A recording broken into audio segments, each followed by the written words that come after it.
The clerk has confirmed that quorum is present, and I will begin with the land acknowledgement.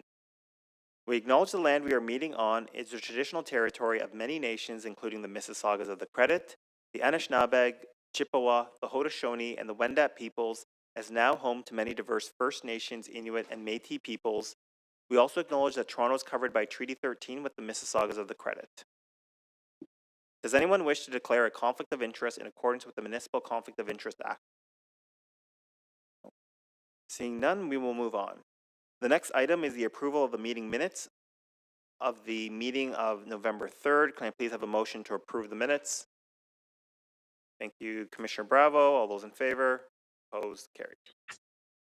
As we move through today's agenda, those participating remotely are reminded to submit their questions to ask questions, speak, or move motions through the clerk. We will have a brief lunch recess today from 1:30 to 2. We will now proceed with the review of the order paper. First item is the CEO's report, December 2025. I will hold this item in my name for a verbal update from the CEO. The second item is the approved minutes of the Advisory Committee on Accessible Transit General Monthly Meeting on September 25th and October 30th, 2025.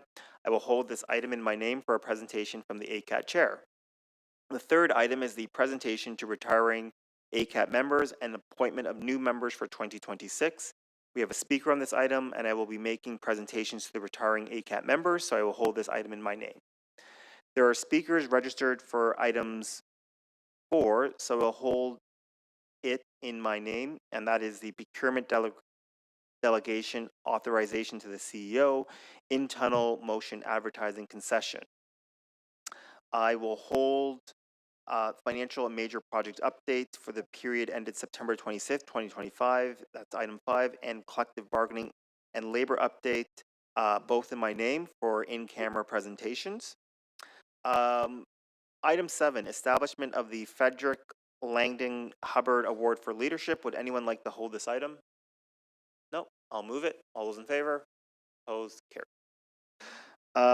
Item 8, motion without notice, an urgent need to speed up new LRT routes by Chair Jamal Myers, seconded by Vice Chair Joe Mihevik. I will request a motion to add to the agenda. Thank you, Councillor Bravo. All those in favor? Opposed? Item added. And item 9, motion without notice, further recommendations to speed up streetcars by Chair Jamal Myers, seconded by Commissioner Josh Matlow. I will request a motion to add to the agenda. Thank you, Commissioner Bravo. All those in favor? Opposed? Carried. And I will hold both items in my name. That concludes the review of the order paper.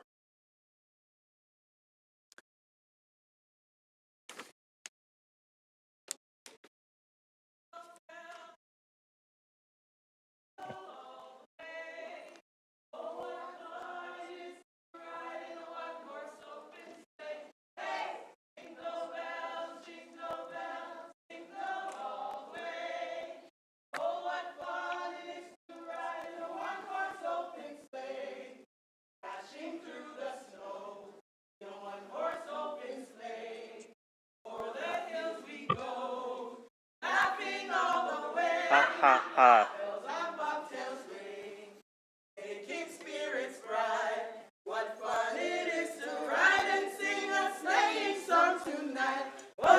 Jingle bells, jingle bells, jingle all the way.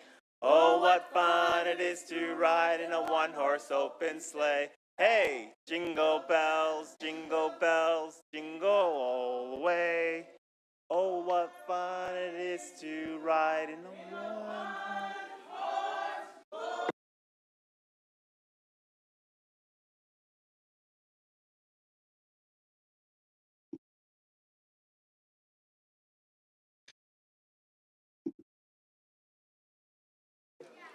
So those were the TTC carolers, and they will be taking auditions for next year, starting next month. Yeah. All right. So we are on to item 1, TTC 11.1, CEO's report, and I'll invite CEO Mandeep Lally to address the board. Thank you, Chair. Good morning. I'm not sure I could follow or how to follow that in tune, but I'll give it a try. I would like to welcome everyone here this morning and with us here today, and also those joining us virtually, whether it be on the YouTube TTC channel or any other media platform for today's proceedings. Commissioners, I'd like to begin my remarks with the great news that occurred earlier this week. On Sunday morning, I had the pleasure and honour of joining Mayor Chow, Chair Myers, dignitaries and our customers for the first Finch West 6 line train ride. Line 6 Finch West is more than just a new transit line. It's a dedicated connection for thousands of riders in the northwest of our city, linking them to work, school and home. I also want to take this opportunity to acknowledge and thank everyone who contributed to delivering that project. It's not been without its hiccups along the line, including our partners, Metrolinx, the province of Ontario, the city. The collaboration and commitment shown by all parties made this achievement possible. And moreover, as we look forward to continue building on this partnership on the other several projects that are proceeding. I'd also like to just pivot somewhat and speak about long service acknowledgement.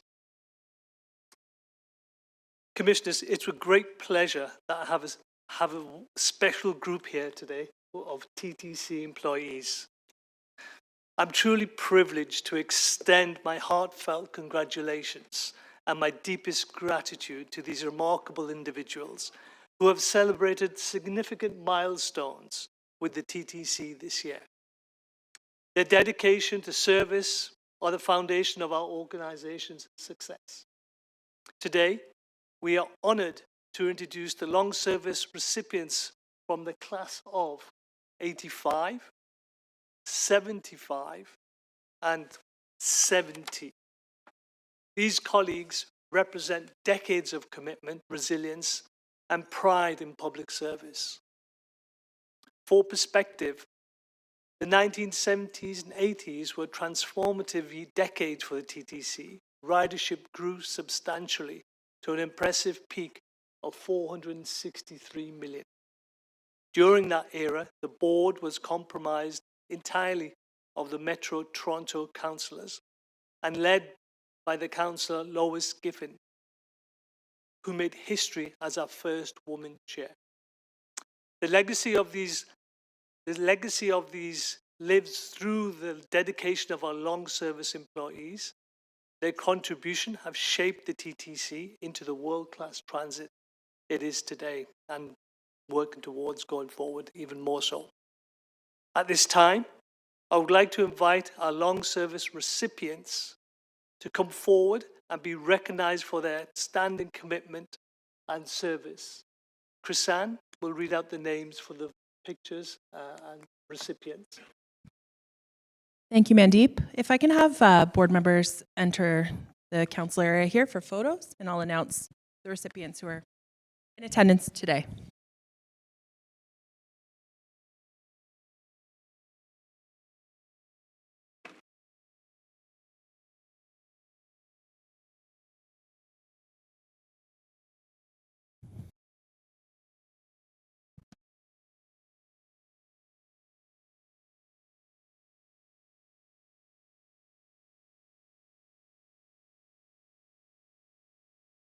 All right, our first recipient today from Bus Transportation, celebrating 40 years, starting service in February 1985, retired Eglinton Division bus operator Neil Wilson.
From Bus Transportation, celebrating 40 years, starting service in November 1985, Queensway Division bus operator Peter Ginkgo.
Congratulations, Peter.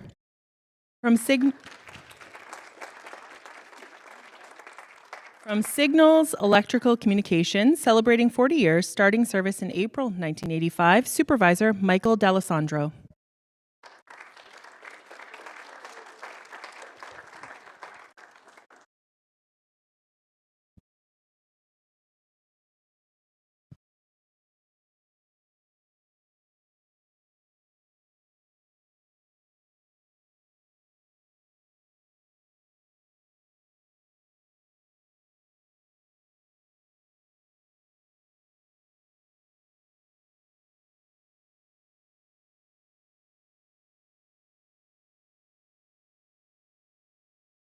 Congratulations.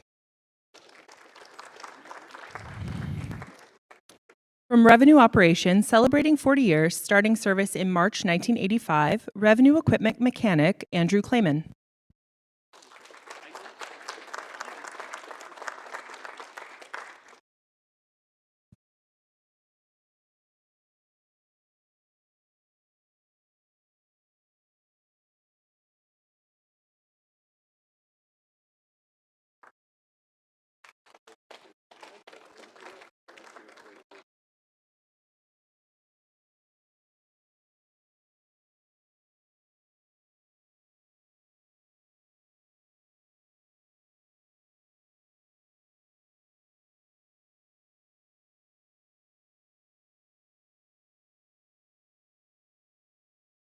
Congratulations, Andrew.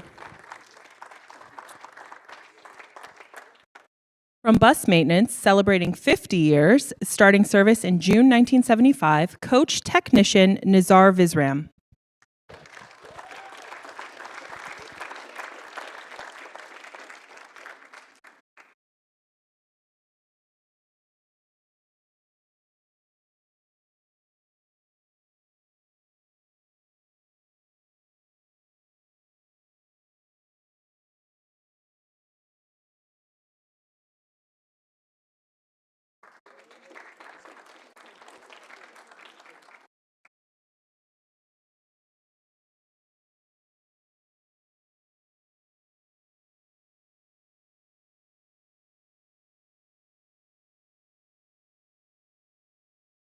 Congratulations, Nizar.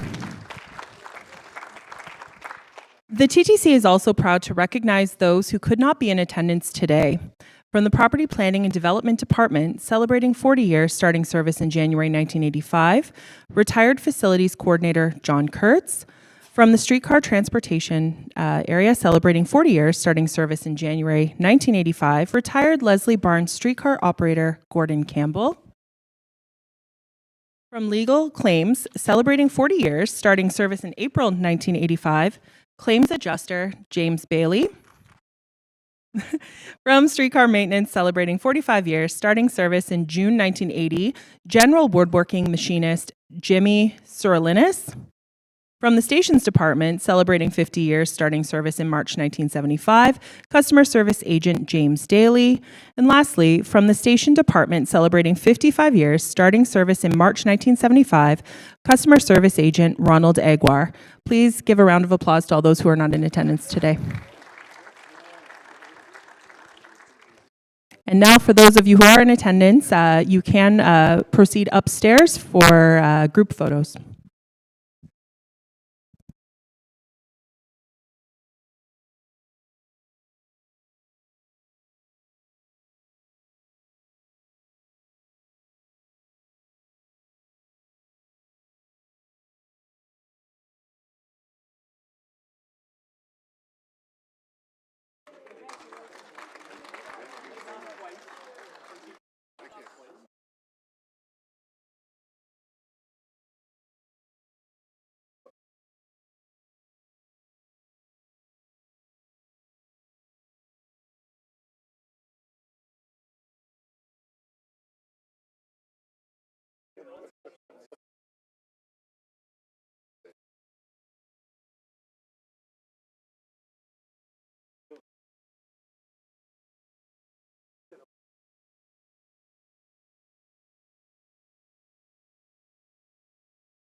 So, but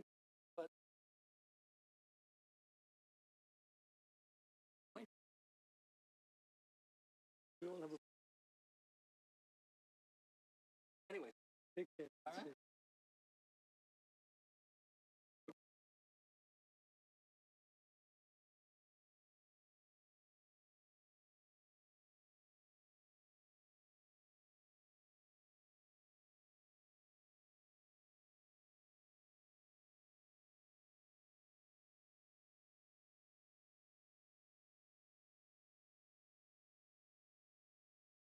Continuing on with the CEO's report, this month, Commissioners, I want to shine a spotlight on the TTC's Wheel-Trans service, the cornerstone of accessibility and inclusion within our city. In 2024, Wheel-Trans carried more than 3.5 million riders and operated over 27 million kilometers. Wheel-Trans marked a major milestone this year, its 50th anniversary. What began in February the 3rd, 1975, as a 2-year trial to demonstrate the project transportation for persons with disabilities has grown into one of the most respected and accessible transit services in North America. Moving on in terms of the metrics, just to underpin those words on slide 4.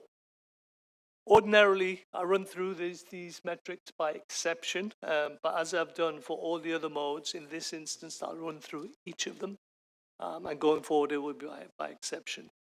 I'll just touch upon ridership. Ridership has grown phenomenally. It's nearly 15% growth year on year, which is a huge testament to the team. That's supplemented by boardings of family of services, which has grown circa 18.8%, which is shy of 20%. That in line underpins the customer satisfaction in respect to just shy of 90%. So all those factors working in tandem have propelled Wheel-Trans to the world-class words I mentioned earlier and the services it provides. But not resting on its laurels, it's still looking at how it can prioritize operational efficiency with service flexibility to effectively respond to these increasing demands. You'll see unique customers are increasing year on year and also pre-COVID.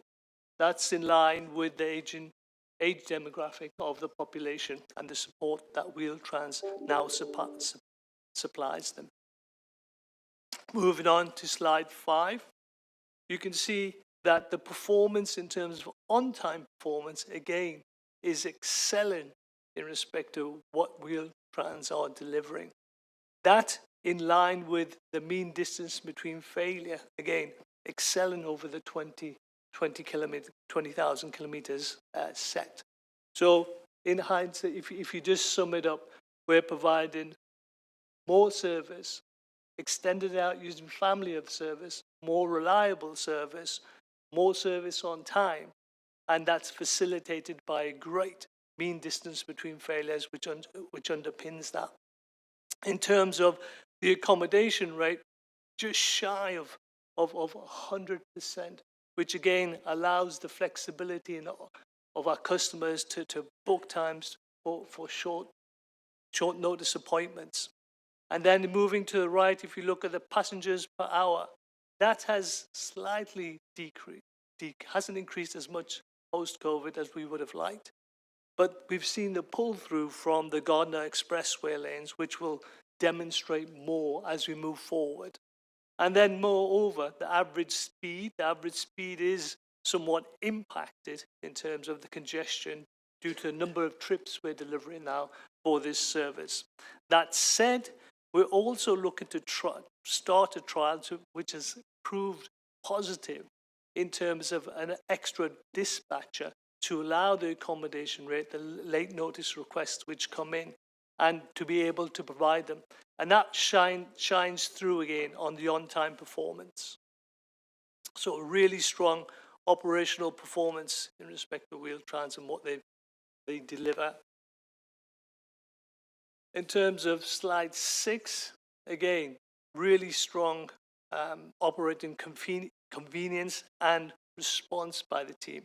So we've talked about the front end in terms of the outcomes of what they're delivering. If you move backwards and start looking, what supports that and underpins that, a key factor of that are the reservations in respect to the call center and the wait times when these calls come in order to take the bookings and execute the service. Again, 2 minutes is a huge positive in how that's being delivered.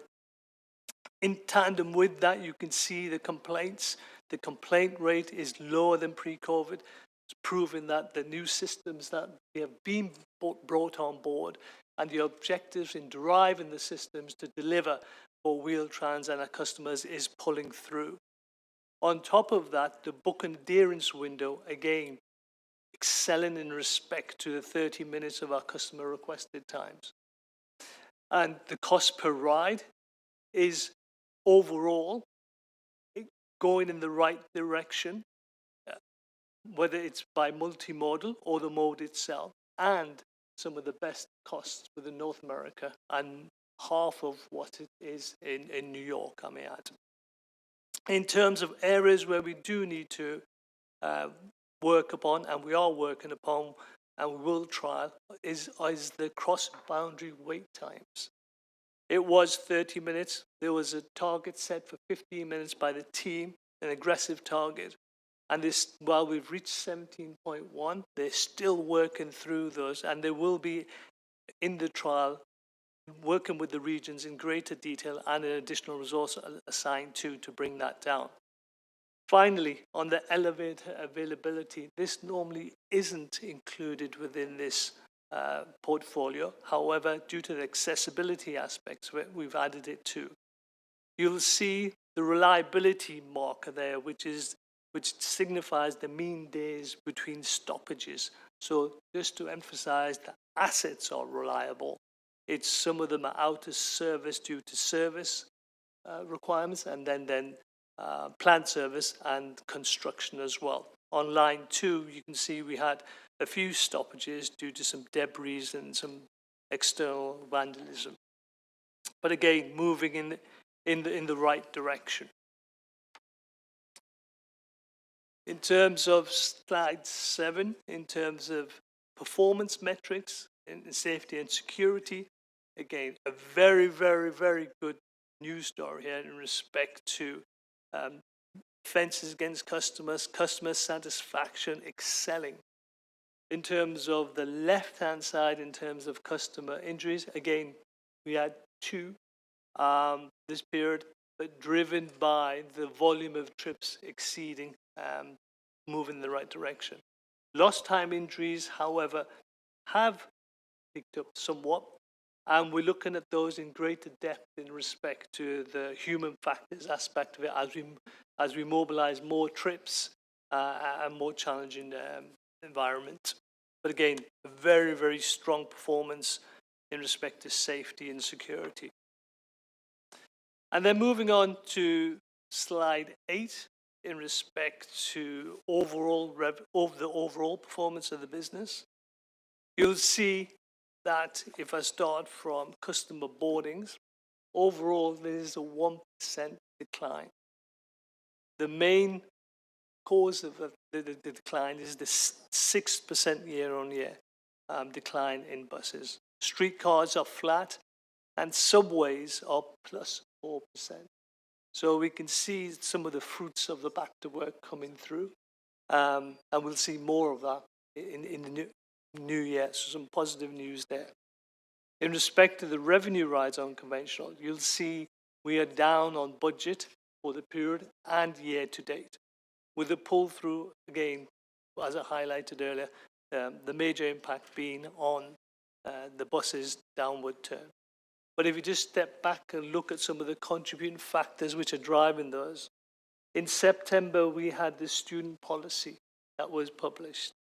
Then in February we had the tariffs, which again upset the markets somewhat.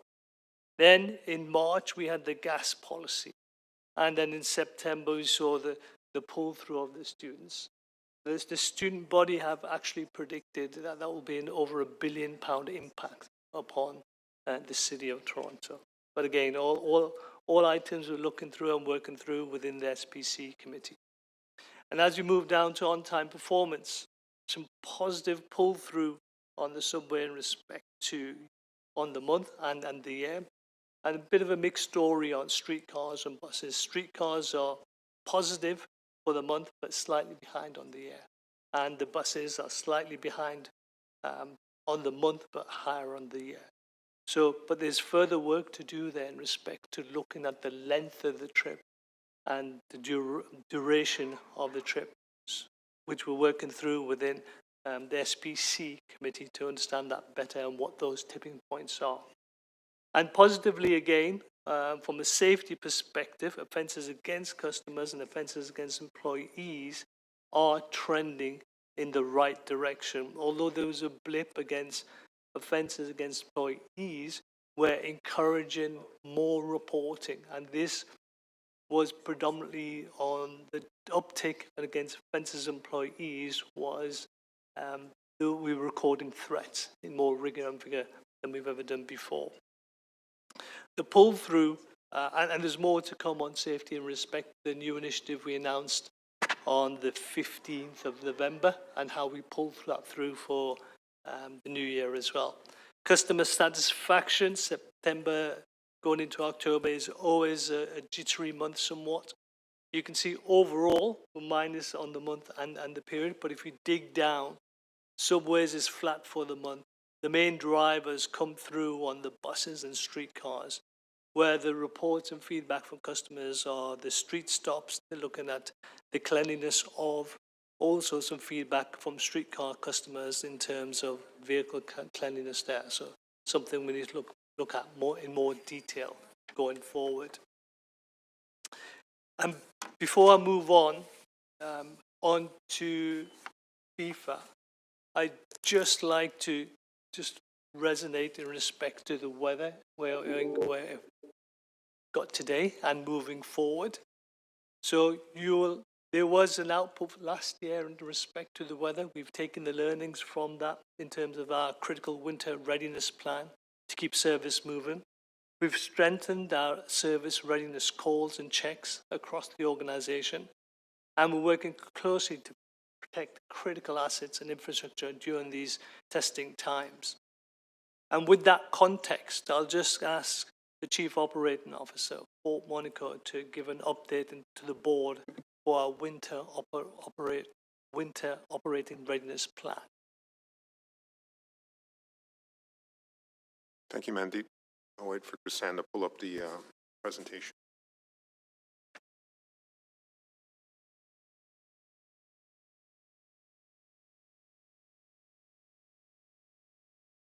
Okay, great. Thank you.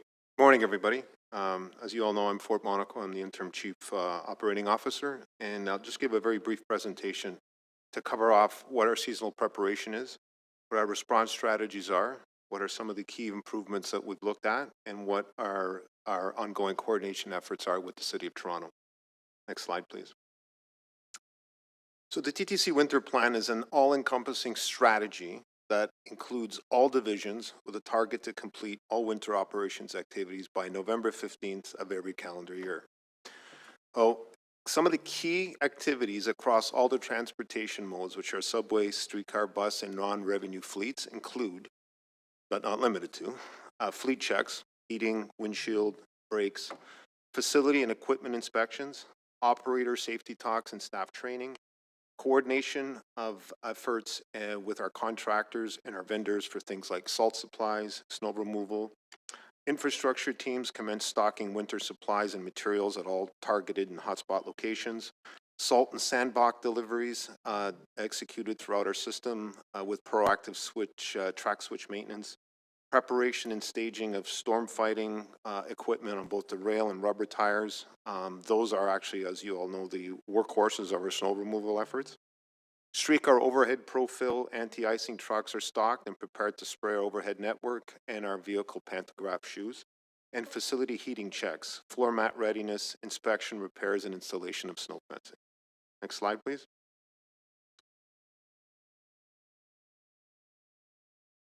So, where does our plan come from, and how was it formed? So, in response to the January 17th, 2022 winter storm response, at the time we conducted a very detailed lessons plan exercise. As part of this review, consultation with industry experts was undertaken, who in turn assisted us in coordinating a best practices study across the transit industry. And the outcome is generally the current revised strategy, which led to what we call the TTC Corporate Severe Weather Plan, which was initially public for the 22-23 winter season and in turn updated in the November of 2023. As the title suggests, this plan doesn't just account for snow and ice weather events, but also includes an extreme cold plan. Our plans stretch across the entire organization and outlines the various groups and divisions' roles and responsibilities throughout the event and outlines the associated action timing depending on the actual weather. As the slide suggests, we use a tiered response for snow and ice storms using a 4-level system based on severity. The levels are based on the forecasted snowfall expected that's broken into tasks with triggers identifying the decision leads for each. A key aspect includes the timing of preparation, which is a minimum of 24 hours in advance of an expected snowfall. A level 2 or higher event will trigger at least one planning meeting in advance of the forecasted event, whereby key decisions are made, such as if we initiate anti-icing trains on the subway line, if we deploy storm cars or trains during the non-revenue period, if we make any adjustments to our service routes, and if we need to coordinate tightly with the City of Toronto for major snow events. Meetings are also scheduled throughout the event that's chaired by our transit control groups to outline in real time the ongoing challenges, developing circumstances in response to such and preparations. Many of the groups have their own preparation meetings in preparation. We generally have a network of discussions in smaller groups before the teams assemble under the transit control umbrella that stretches across the entire organization in response to an event. Next slide, please. So this slide basically just highlights how we stage our critical resources across the city during snow events. A few examples, and I'm not going to go through all the details here, but I just really wanted to emphasize. I don't think the next slides moved forward, Chrisanne. There you go. So just wanted to show the network and just really, really high level what a storm coverage map looks like. So a few key examples of what's contained in this. Our streetcar infrastructure response teams are positioned, one at Roncesvalles in the west, one at Russell Yard in the east, and a central at Hillcrest Complex. All snow removal subway work cars are assigned to appropriate yards, ready to respond to yard cleaning activities or open cut areas of the line after spraying of the power rail with glycol and operation of storm cranes during the overnight period. And signals and track crews are stationed in vulnerable open cut switch locations throughout the network. I do also want to mention that after the challenging storm we had in February of 2025, which was not too distant to memory for many of us, we did immediately start collaborating with Boston and Philadelphia transit systems just to validate or enhance our current practices in an effort to find any way in which we can improve our storm responses. I'll also just say this isn't just about the TTC alone, but we have increased our coordination effort and continue to grow our partnership with the City of Toronto through a major snow event response plan focused on incident management and mandatory agency requirement at the city's Emergency Operations Center for better coordination across all city activities, of which TTC is obviously a major part of. Next slide, please. So, what about the new lines? Throughout the ongoing discussions, and it was basically a meeting called Path to Operations, TTC and Metrolinx have had several joint workshops with the LRT maintainers to track their winter readiness. The intention was to ensure Metrolinx and maintainers align with the TTC and our winter operational plans, understanding that Line 6 was imminent and Line 5 is coming up. It was an opportunity for maintainers to share their plans and connect how the TTC operates and to make attempts to align efforts across the entire network, understanding that these lines are a very different operating model than our current legacy line. So all contractor maintenance plans for Line 6 were finalized and Line 5 is still under development. So Metrolinx has shared their maintainer plans and are looking at adopting a checklist or format very similar to ours and a very similar response, a level 1 to 4 like it is with TTCs. We launched Line 6 this past Sunday and we realized there's always room for improvement since it's a different operating model with different commercial matters in place, but we continue to work with Metrolinx and the maintainers to do anything we can to improve where we can. Next slide, please. Speaking of improvements, there's always an opportunity to learn. So as we recall, the February 2025 significant storms event saw about 53 centimeters of snow falling in a very short period of time. So it allowed us to improve or to focus on a few things: internal communications and coordination, enhanced procedures, tailored departmental storm update forms to document our actions and changes to our responses, city plowing practices to prevent infrastructure damages, and reducing the auto-filing of our streetcar rails. Next slide, please. So through the organization's advanced coordination with the city, we've developed a major snow event response plan to create a citywide playbook for managing major snow events built around the incident management system approach, which means better coordination, clearer roles, and faster decision-making when the snow really starts piling up. One of the biggest challenges is obviously the coordinated effort through what we call the EOC, which is the Emergency Operations Center, and it does require mandatory attendance.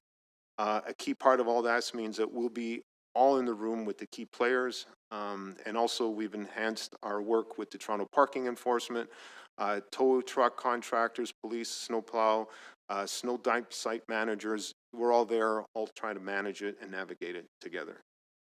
Next slide, please. So my last slide is the proactive bus replacement program, which was commenced in 2022-2023, following recommendations from the aforementioned January 2022 severe winter storm, where we identified 56 stops where buses were most likely to get stuck during a level 3 or level 4 winter storm. Many of these stops are on steep hills or at lights on grades, and when a bus has to stop there in the middle of a storm, the probability of having the bus stuck rises dramatically. And once a bus is stuck, it not only that operator and the outboard customer stranded in bad conditions, but it also blocks the route for any other buses behind it. As part of the lessons learned review of the 24-25 winter season, as we committed to the board, we performed an in-depth review of these 56 stops and went through each to determine if any of the stops could be removed to nearby favorable locations or if any of the stops could be consolidated with other stops. As such, 5 of these stops were moved to nearby favorable locations, 2 stops were consolidated with nearby stops, and 1 stop was determined not to have been on this list due to a positive impact of another adjacent winter stop. So in turn, we have dropped from 56 down to 48. Additionally, I think it should be noted that the progress we made as part of this review was to improve customer communications for the stops for this winter. So the TTC website has been updated along with enhanced signage at the impacted stops. Website info has more details about where customers can go to the nearest stop, including a map, and the stop pole signage has been updated with specific QR codes. I'm happy to report too, through meetings with the city, the TTC has worked to identify gaps in how we prioritize our areas serviced by the city contractors, and through this collaboration, we've committed to providing CCTV cameras in up to 10 locations as a pilot to assist with the winter weather monitoring, as well as increase active salt liquid de-icer applications at these same locations. So the proposed 10 CCTV camera locations will give us visibility on these hills that impact up to 26 of the remaining stops, winter weather stops, 17 of them alone from the 42 Cummer route and the 64 main detours. If is deemed to be successful, like I mentioned, we'll be looking at potentially getting down from 48 stops to 22 stops. Next slide. So in conclusion, I hope I've given you a very brief overview of our winter operations plan, our lessons learned from last winter, and the ongoing collaboration we have with our City of Toronto partners. Thanks for your attention, and happy to take any questions. Back to you, Amanda. Thank you, Ford.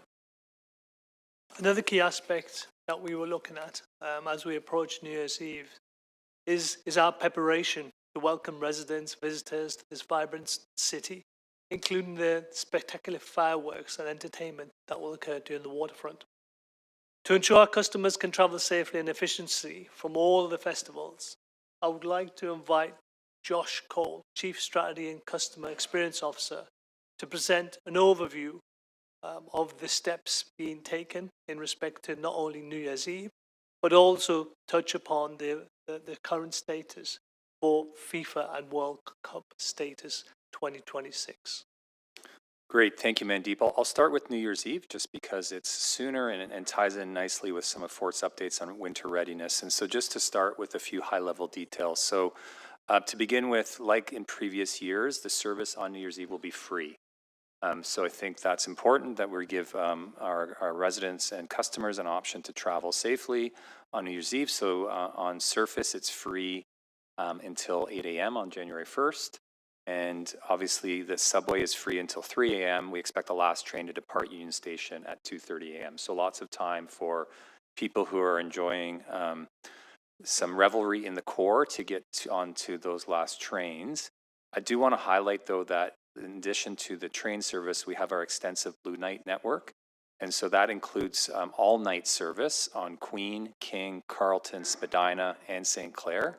So that runs for free for the entirety of the evening. We also have bus routes on over 15 routes across the city that will be available and free for our customers across the city. Importantly, too, we obviously, to make New Year's Eve a success, we have to work with our partners, key to that being the City of Toronto. So we're working with the City of Toronto as part and embedded in part of their emergency management system and center. And so we will be doing that again to make sure that there are no issues across the system, with special focus on Union Station. Obviously, there's lots of activity that kind of corrals around Union Station, and so we've got plans there that we implemented last year that were quite successful to make sure that the flow of people was managed, and so we'll continue to work with the City of Toronto on that.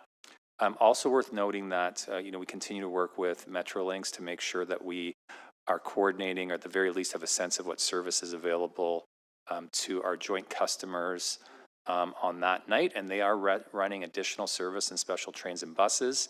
So the Lakeshore East and West lines will have additional service. The Milton line, the last train departs Union Station at 2:55 a.m. The Barrie line will run, the last train goes till 3:54. Stouffville line past 4, and then there'll be extra service on the Up Express, and the last train leaving Union Station will be at 3:45 a.m. So again, working with our city partners, both on emergency preparedness point of view, but also on a service perspective. I'm thrilled to see the enhanced service and hours provided by Metrolinx on Go and Up. And again, our service will be free on all modes throughout the World Cup. Great. There is a slide. I don't know if, Chrisanne, you want to go back to the CEO's report. There is a a World Cup slide, but I'll just highlight. So we're obviously incredibly excited and feverishly working on our World Cup preparedness. We are 183 days away from the beginning of the World Cup, not that we're counting. That's 126 working days. So it is, while it seems like a far way away, it is coming soon. And so to that end, we've been doing a lot of work. And so the key part is that our service plan, that has been completed. You see a sample of it on the map image there on the slide in front of you. What that means in practice is in the core, there'll be enhanced service on all of our streetcar lines. Of course, as you all know, there'll be enhanced service on Bathurst and Dufferin, and I'll have the benefit of the rapid TO treatment on those corridors. As a side note, that implementation is going according to plan and timeline. So if anyone's been traveling in that part of the city, they'll have seen the red paint that's being laid down that we got in before the weather changed. The other important part of our preparedness is, as those who are watching know, we've just learned about our match times. So while we have an overall service plan in place to do the refining and finer tuned operational planning, it was critical to get those match times and dates, which we now have. If the stars align and Italy can win a couple of games, Canada, I heard a snicker in the crowd, Canada would actually host the four-time world champion in the opening match in downtown Toronto. So that would create a lot of buzz and excitement in the city. Again, like with New Year's Eve, like with winter readiness, we're fully embedded with the city's World Cup Secretariat and working with them on a number of working groups. Similarly, we've set up our own internal working groups that have been up and running for some time right now. The other thing that we're going to kind of press and continue to press with the city is, like we always would, is where we can get transit priorities on some of these key streetcar and bus routes. And so we will continue to have those conversations. As you all know, and thanks to this board, the wayfinding strategy was approved. And so with that strategy in place, work is underway to implement some of the initial wayfinding that will be targeted at the key stations around the city. The last thing I'll just say is that we're also in the midst of developing both a marketing and a communications plan. FIFA guards their IP jealously, and so we'll have to work with and around them to do some of those things, but we will have a significant presence for our employees on our premises, across our system, and to our customers, announcing both the service and building excitement for the games.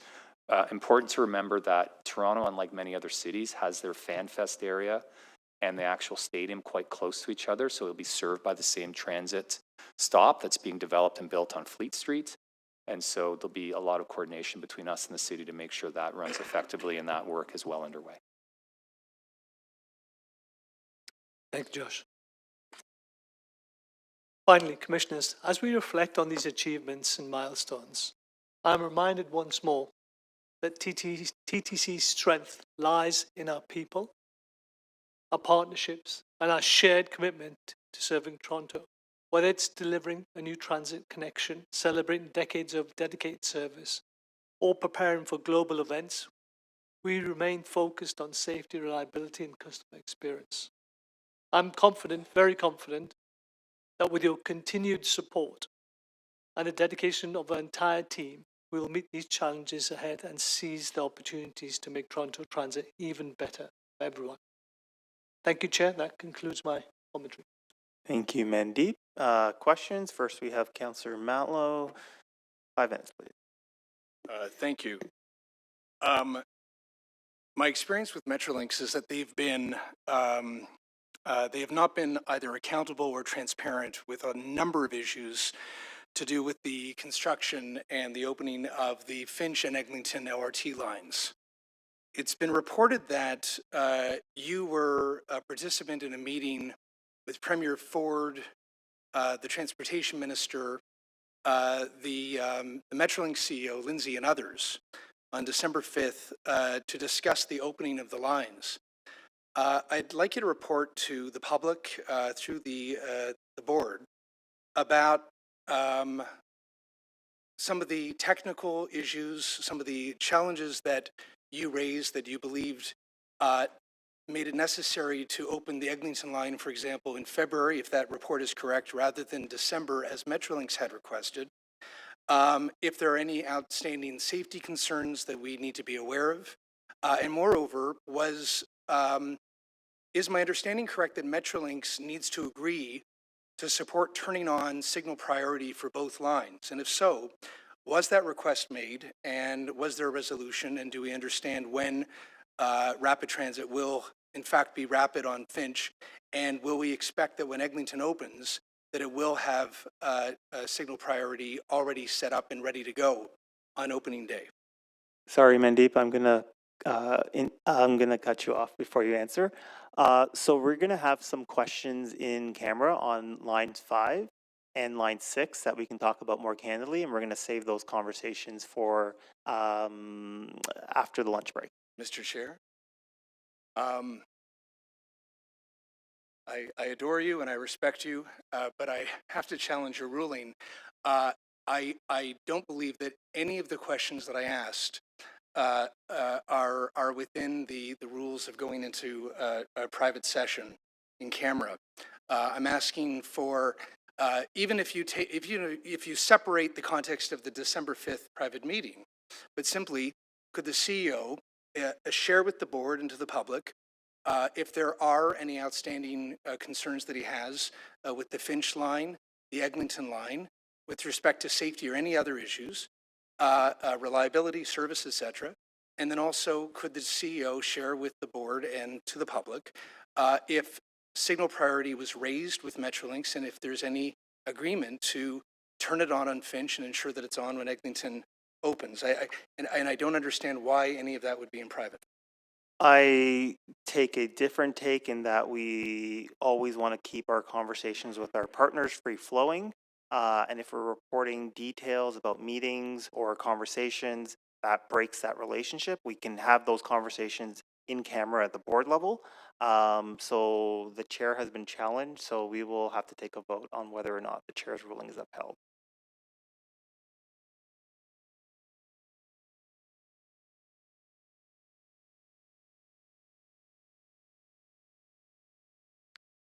Well, I've challenged the chair. Yeah. Yeah. So uphold the chair's ruling that the conversations about line 5 and line 6 happen in camera. I will move that. Thank you. All those in favor? Opposed? Chair's ruling upheld. Okay, so I'm going to try again, but not exactly the same way. Regardless of anybody else in the entire world that may be at any meeting anywhere at any time,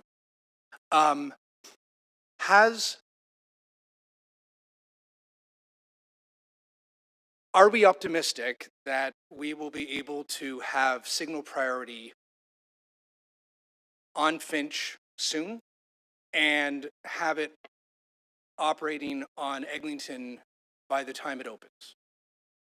So again, I think that's also a question that we can handle in camera.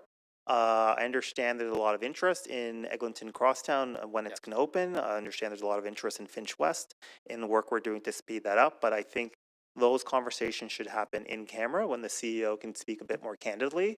And I think board members would get a much better perspective on the situation.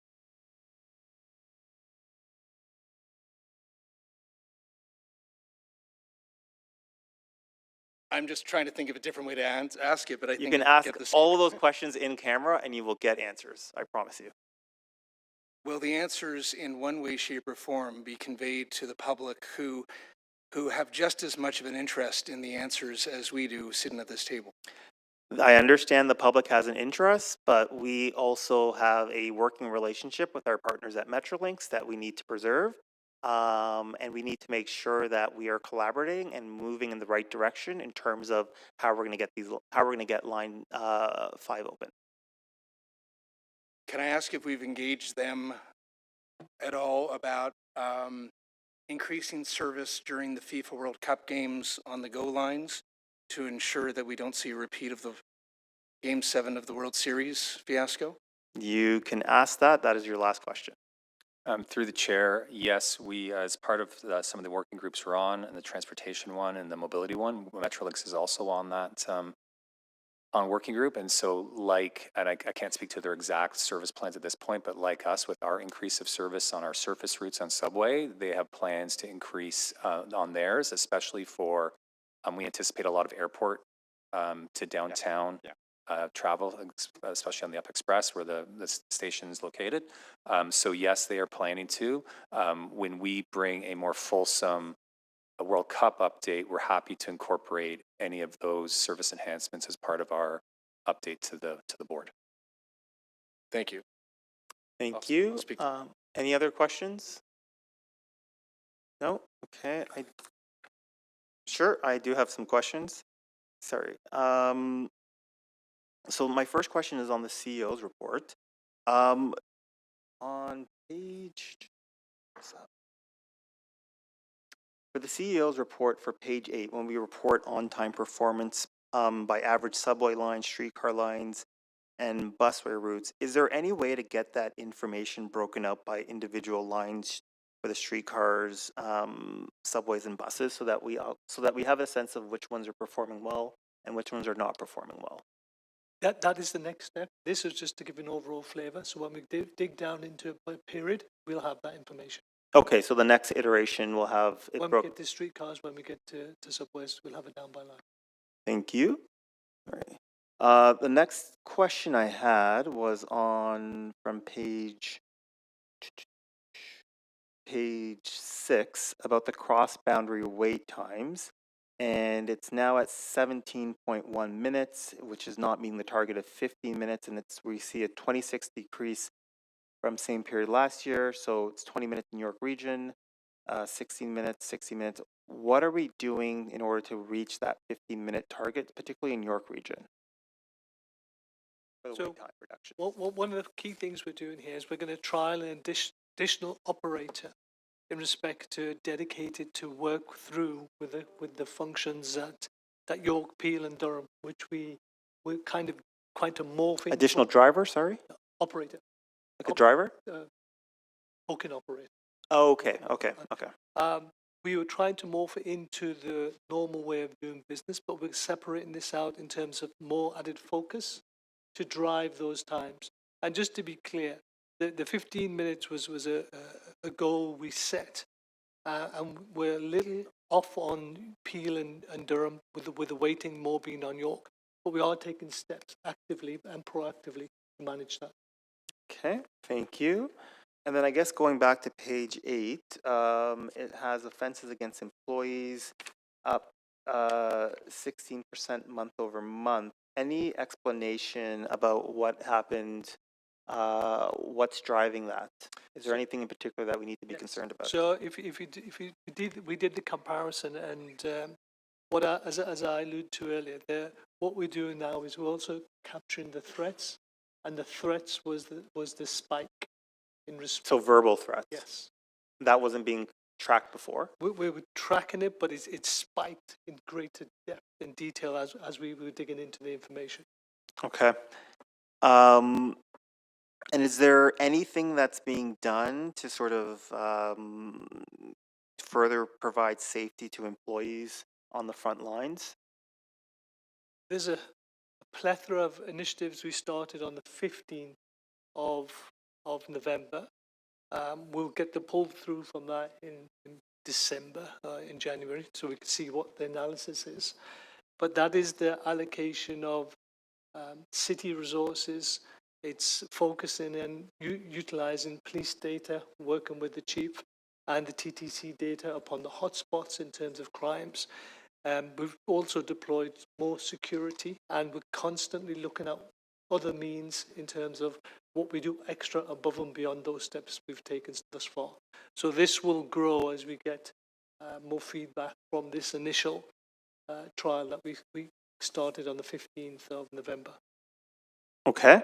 And then just also looking at the customer satisfaction with personal safety, currently sitting at 56%, which is a 6% drop from last month and a 3% drop from year over year. So what's driving the drop in customer satisfaction with personal safety? And I know we've made a number of announcements of pilots that we're doing to sort of aid that. Do you have any data as of now as to how well they're working? So not the quantitative data that we would like to make in order to make an assessment, because you've got to validate trends, and we're not there yet. In terms of the customer satisfaction, from the feedback we're getting, they're looking at the cleanliness of the stations, the stops, and also the vehicles as well. They were pulling through as factors which were impacting the customer satisfaction perspective. Okay, We've thank got you. more trends on that to establish. Do you have a sense as to when you'll be able to start reporting on the success of those initiatives? We, as I said, probably in January, we'll have a better feedback in terms of trends. We look at it from a daily and a weekly perspective, but we need more quantitative data. Thank you. And I guess one final question I don't know if, are we going to be getting an update as to what the plan is for New Year's Eve? So Josh highlighted the steps we're taking in respect to the plan. That's going to be is in the process of being formalized. So he went through the mechanisms, he went through the service we're providing, he went through it's still being free, he went through the fact that from the last train from Union would be at 2:30 and the connections at the other intersections will align with that. So there's no change from last year based upon the information we've received from the city, and we are refining it as we get more granular on that. I know the sponsor that usually sponsors the train, the free TTC, pulled out this year. Is it going to be free again this year or not? It is going to be free, and the sponsor, you're correct, did pull out late, but we are looking at potential other options. But I will leave that to the customer strategy expert to highlight what that is in the coming month. Okay. Okay, great. Thank you very much. Any other questions? Councillor Sachs? Yes, thank you very much, Mandeep. My question is about ridership recovery. I know we had a report from TMU earlier in the year that TTC ridership was recovering more slowly than GO, and I've heard this week that we're recovering more slowly than the rest of the GTA. Do you have, first of all, to the best of your knowledge, is that true? And if so, why do you think our ridership is recovering more slowly, and what else could we be doing about it? So I'll start, and then I'll refer back to the Chief Strategy and Customer Experience Officer. So in respect to our ridership, we've seen work patterns change in respect of the call. So that's an enabler.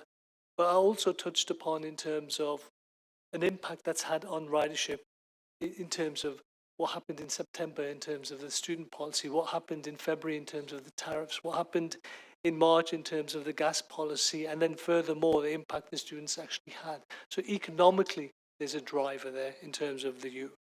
So that is a factor, but I'll refer back to Josh to elaborate on those key points. Thanks. To be clear, my question is why is our recovery different from the rest of the GTA? Because those factors are all true for the GTA. Like, why is ours different? That's my question. So through the chair, what we're seeing is a shifting in the employment type and base, especially in our suburban areas. So where you look at Brampton, Mississauga, where their ridership continues to grow and recover, actually it's beyond recovering. Brampton's ahead of what they were pre-pandemic. It's their explosion of and continued growth of logistics jobs in and around the airport campus. And so that for Mississauga and Brampton is driving it. We're not seeing that same growth. And actually what we're seeing in our suburban areas is a shift away from that type of work and fewer jobs like that. So we're working with the city and the province and feds to get a handle on those numbers, because what we are seeing is a different pattern in the types of jobs in our kind of perimeter that we're not seeing the same thing happen in our neighbors, at least to the west and northwest.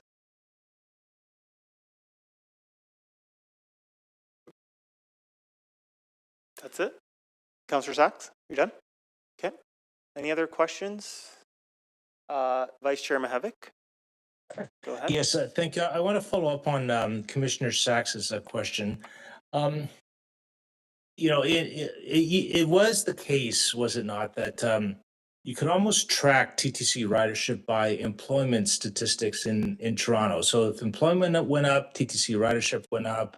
Employment went down, TTC ridership went down. And I appreciate that there is international students, different kinds of employment, work at home. Is anyone aware of any deeper dive into that? Are we witnessing shifts in urban mobility that we need to understand more? And that would maybe lead us to the conclusion that the pre-COVID normal transportation patterns that yielded us 525-ish million rides, post-pandemic and post these shifts in employment and mobility patterns should just suggest to us that we're in a new normal. This is it. This is the way the future of transportation is going to be, or public transit related to cycling, related to automobility and so on, and work at home. That this might actually be a different way of people living in cities. Are you aware, Josh, of any studies of that sort, or maybe Mandeep, that are being undertaken? And maybe this is something for the university sector or the national bodies that study this to look at these kinds of questions. Through the chair, the short answer is yes. We are looking at it, and part of that will be partnering with the academic institutions. The longer answer is that we are seeing that shift. And so, as you pointed out, with remote work, with rideshare, with increase in cycling and walking and active transportation, we are seeing shifts. I don't think we're set yet in terms of being at our new normal, but I think it's safe to say that pre-COVID world is gone, and we probably need to stop baselining against it. As I mentioned in my response to Commissioner Sax's question, we're most certainly in Toronto seeing a shift in the type of employment and in turn the type of transit use. Layering on top of it that the fact that car ownership continues to increase, the price of gas has gone down, and that we're seeing some of those might be more temporary, but there's more substantive shifts in the way people live, work, and move around the city that we're experiencing that are being expressed through our ridership numbers. And so part of our work through the ridership growth strategy that was directed through the strategic planning committee is to continue to look at that and take that deeper dive. And we're looking to partner with some of our academic partners to help us with that. Great, thank you. Thank you, Vice Chair. Any other questions? No? Anyone to speak? Commissioner Matlow?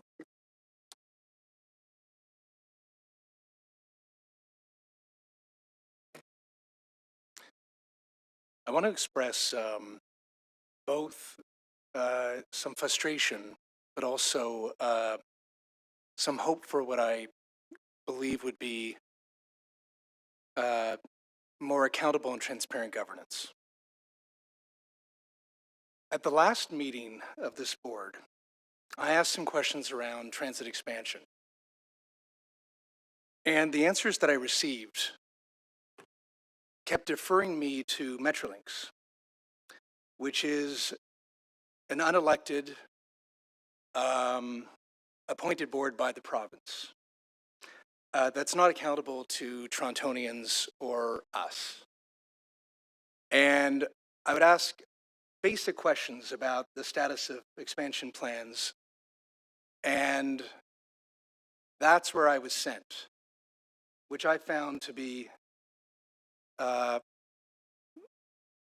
problematic because I don't sit on the Metrolinx board, I sit on the TTC board on behalf of Torontonians. And then today,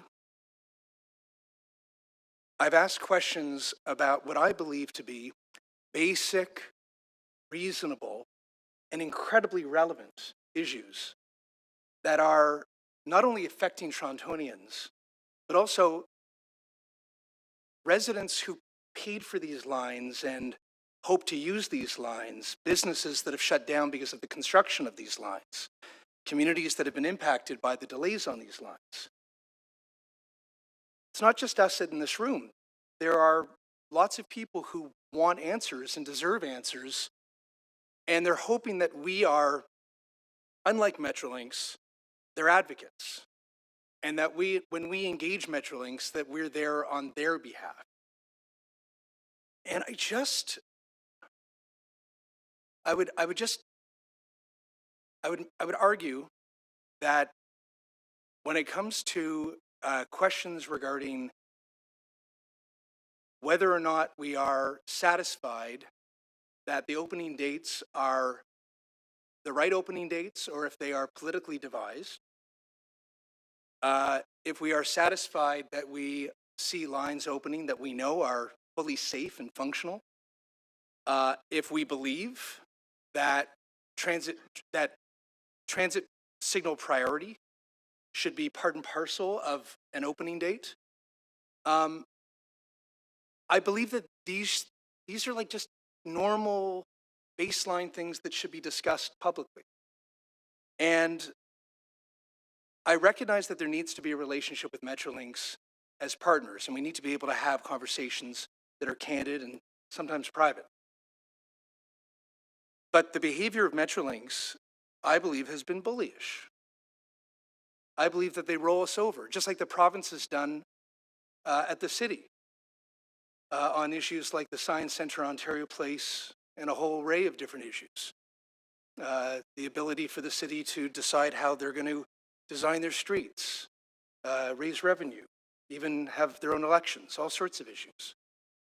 And I just question the wisdom of keeping these things private. Obviously, I'll have some questions when we get to private, but I hope that there will be some consideration by this board to share some of these basic answers with the public, because like and I'll conclude on this, but like when Finch opened, there was excitement, there were big, ribbon cuttings, all of that, and there should be, like, it's a big deal to see our network map starting to look like the cities that we aspire to look like, and it's exciting, and all of us who are, who hope that we have lots of different options to get around are excited about that idea. But when a rapid transit line is slower than the buses that it's meant to replace, and it's being like, well, there's, ribbon cuttings happening, the public is actually not, public's kind of going, what the heck is that? It's both, I think, ethical and right, but I also think it's even strategic and like it's good governance to just like be really open about like why wouldn't we both, if we have asked Metrolinx to support us on signal priority, why wouldn't we want to share that? Like that would build confidence in this institution. I don't know why we wouldn't. Over time. You wrap it up? That's it. Thank you. Anybody else to speak? No? Okay. I will just say a few quick words. First, I want to give a huge shout out to Josh Colin and his team for the amazing holiday train that launched today at Davisville. It was great. With the Christmas carolers, the elf and Santa, I could definitely see the customers' faces light up as they got on the train and they were handed candy canes by our staff, some of whom you heard today. So great job. You guys really knocked it out of the park. And I would strongly recommend you go check out the train. There's LED lights inside and outside, as well as candy cane poles, Christmas decorations, and it's really good. And there's also 5 streetcars on the line that are wrapped, one inside and out as well. And those will be throughout the day. And those are all running till January 5th. So congratulations to Josh and the team. I also just want to add my congratulations to the TTC team. Mandeep, Marjorie, and basically everyone who got Finch West open. It was an exciting day to be there. There was a lineup when we got there at like 6:30 in the morning, like a lineup around the station, and it really just goes that there's a lot of excitement in the air about like getting the transit that we all want, especially in those parts of the city where rapid transit has not been present for the majority of people's lives. So it's an exciting day. There's good momentum, and we're going to do some more good work later on today. So I just want to say congratulations to the team. and looking forward to continuing the progress. Thank you.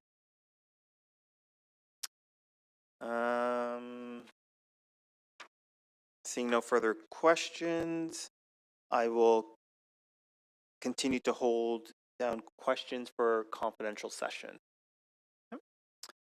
So the next item of business is item 2, approved minutes of the ACAT General Monthly Meeting of the September 25th and October 30th, 2025. And before we hear from Betty, I'd like to acknowledge that it's her birthday today. Happy birthday, Betty. I'll turn it now to Betty to present the minutes. Oh, you're here in person.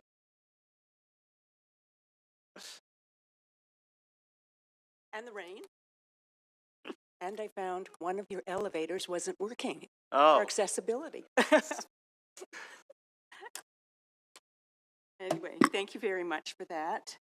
And I'll just be speaking about the September and October meetings. And we were very excited in September to find out about the vehicle procurement, including the Wheel-Trans e-bus, electric sands, and a new subway fleet.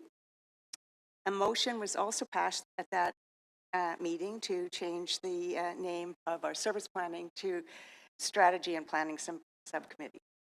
October, we were excited to receive information about the real-time service map that's still being developed to display real-time subway alerts and accessibility information, including elevator and escalator outages, slow zones, and upcoming closures. We, of course, had a few recommendations and suggestions, especially for those with low vision. So in September, the actual communications subcommittee worked on a communication plan for 14 changes affecting bus routes, and we wanted them supported by surveys, digital ads, and outreach. Wheel-Trans communication updates, they were developing their December newsletter, their handbook updates to guide customers through upcoming network changes, and they were developing a travel training video development. There was lots of concern over the blue stop request buttons to alert a bus operator that the bus operators, customers needed further clarification. In October, we had the unveiling of the real-time TTC service map. We looked at survey accessibility, always ways to improve accessibility, and the line 5 and 6 informational page. Moving into September, design review looked at the Yonge North Subway Extension project, wayfinding, station pathways, who's responsible for the maintenance up there, and accessibility of entrances. Line 5, the platform boarding decals, we recommended better alignment in existing subway stations and validating the color contrast of the text for parts of the decals that use a red background. October, again, the Yonge North Subway Extension project. We looked at the Royal Orchard and Clark Station reference concept designs and the need for designated wait areas, the mechanical room door orientations, so doors did not open onto the platform. And we wanted to ensure future construction accommodates platform edge doors for accessibility and safety. Strategy and planning. In September, we looked at the 2026 annual network plan review, and we agreed to the name change from service planning to strategy and planning subcommittee. October, more emphasis was placed on the red, blue, and yellow streetcar buttons because we need consistent labeling to encourage the proper use of these buttons. And we suggested having the raised accessibility on the blue buttons. Wheel-Trans operations, in September, we looked at the line 5 and line 6 stops and landmark description updates and the access newsletter distribution, and there was no meeting in October.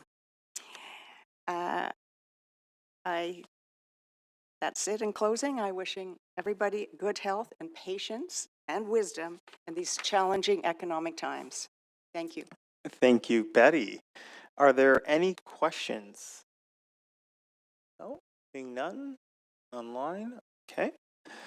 Before we vote, I realize our next item is a presentation to retiring members of ACAT, and I would just like to acknowledge that this is Betty's last board meeting as ACAT chair. On behalf of the board, I'd like to thank you for your service and for delivering updates to us on behalf of ACAT each month.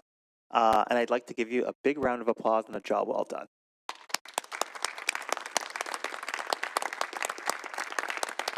Thank you very much.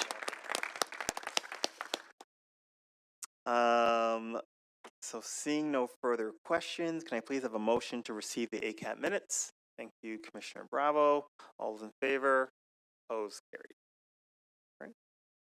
Right. We are now on item TTC 11.3, presentation to retiring advisory committee on accessible transit members and appointment of new members for 2026.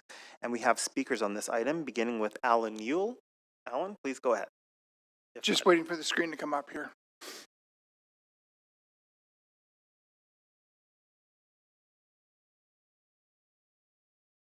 Okay. I have been to at least one of every physical TTC committee meeting this year. With apologies to the board, I think the ACAT group is the hardest working committee at the TTC. This board is being asked to approve new members for ACAT of next year. Unfortunately, I don't think this board takes what ACAT does seriously enough. 14 months ago, I suggested that the ACAT minutes that are presented monthly become an action item again. Some members of the board were receptive to the idea. Others didn't think it was necessary for ACAT weigh in on everything. TTC staff committed to coming up with a way for ACAT to bring action items to the board. Alas, that hasn't happened yet. As a result, this is what the board missed out on this year alone. At least twice this year, ACAT commented on in his monthly minutes on the Sunflower program. This was passed without comments and obviously without any action. Without getting bogged down in the details, 80% of disabilities are invisible. The Sunflower program is an international program that started in airports. It's a way for passengers to quietly self-identify as someone who may need extra help. It is at Pearson. It is on My Way. It is on Metrolinx, both Go and Up Express, just to name a few. But it's not on the TTC. So during the World Cup, when the most amount of international visitors will be on the TTC, we won't be using this international accessibility program in our system. The most common question for every class group from grade 7 on is this going to be on the test? If you're not going to be tested or held accountable for something, it's human nature too that you don't pay so much attention to it. This is what I think is happening to ACAT right now. Please show that you actually take ACAT seriously. Make the monthly meetings an action item on the agenda. This would make it so the board can actually do something with ACAT's hard work. Thank you. Thank you, Alan. Are there any questions for Alan? Seeing none, thank you very much. That concludes the deputations on this item. We would like to formally acknowledge the many accomplishments and efforts of this year's retiring ACAT members. So we have Betty Rivington Law, ACAT Chair, May Hung, Frank Lockhart, Maria Marin, Lavar Nan Mahavaran. Thank you. You have done an exceptional job representing the needs and concerns of people with disabilities and seniors who rely on accessible public transit in Toronto. Your dedication has not gone unnoticed, and we truly appreciate the work you've done to support some of the most vulnerable members in our city. Thank you for your commitment to ACAT, to the TTC, and the City of Toronto. In recognition of your service, we are pleased to present each of you with an appreciation plaque. I'd now ask the board and CEO to join me in presenting the plaques to the retiring members.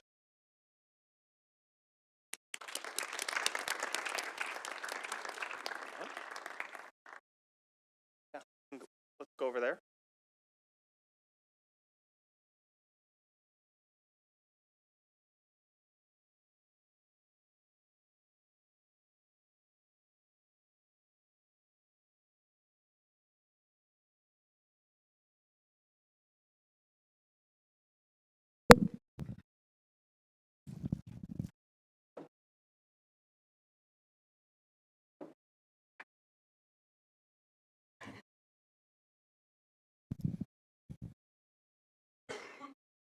First plaque being presented is to ACAT Chair Betty Rivington Law.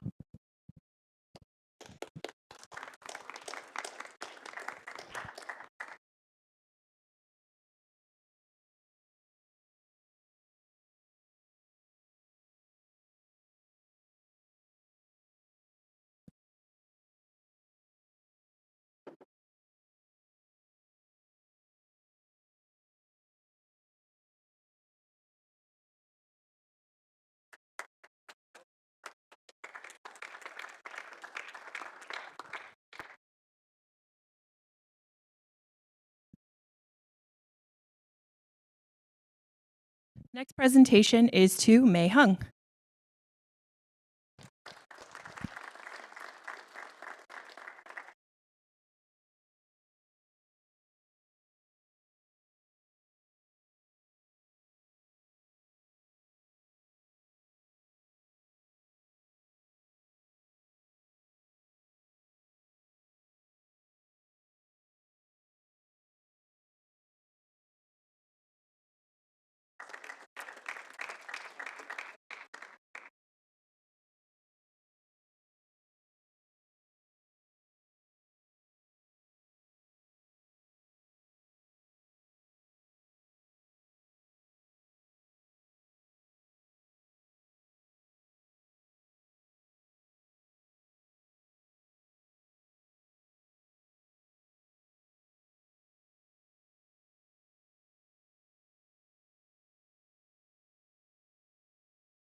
We now have the matter of appointing new members before us.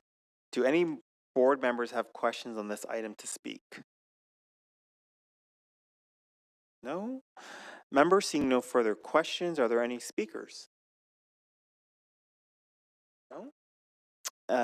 Therefore, can I please have a motion to adopt the report recommendations? Commissioner Kim, thank you. All those in favor? Opposed? That carries. I'd like to congratulate the following ACAT members beginning on January 1st.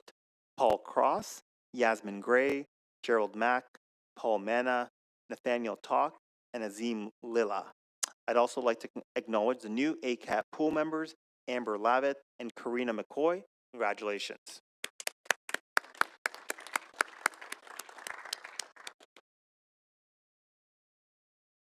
Okay.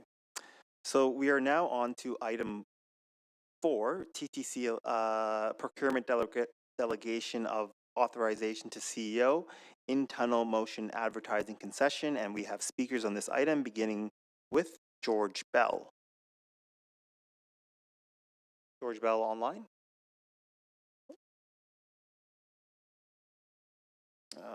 No George Bell. Okay, is Helen Lee here?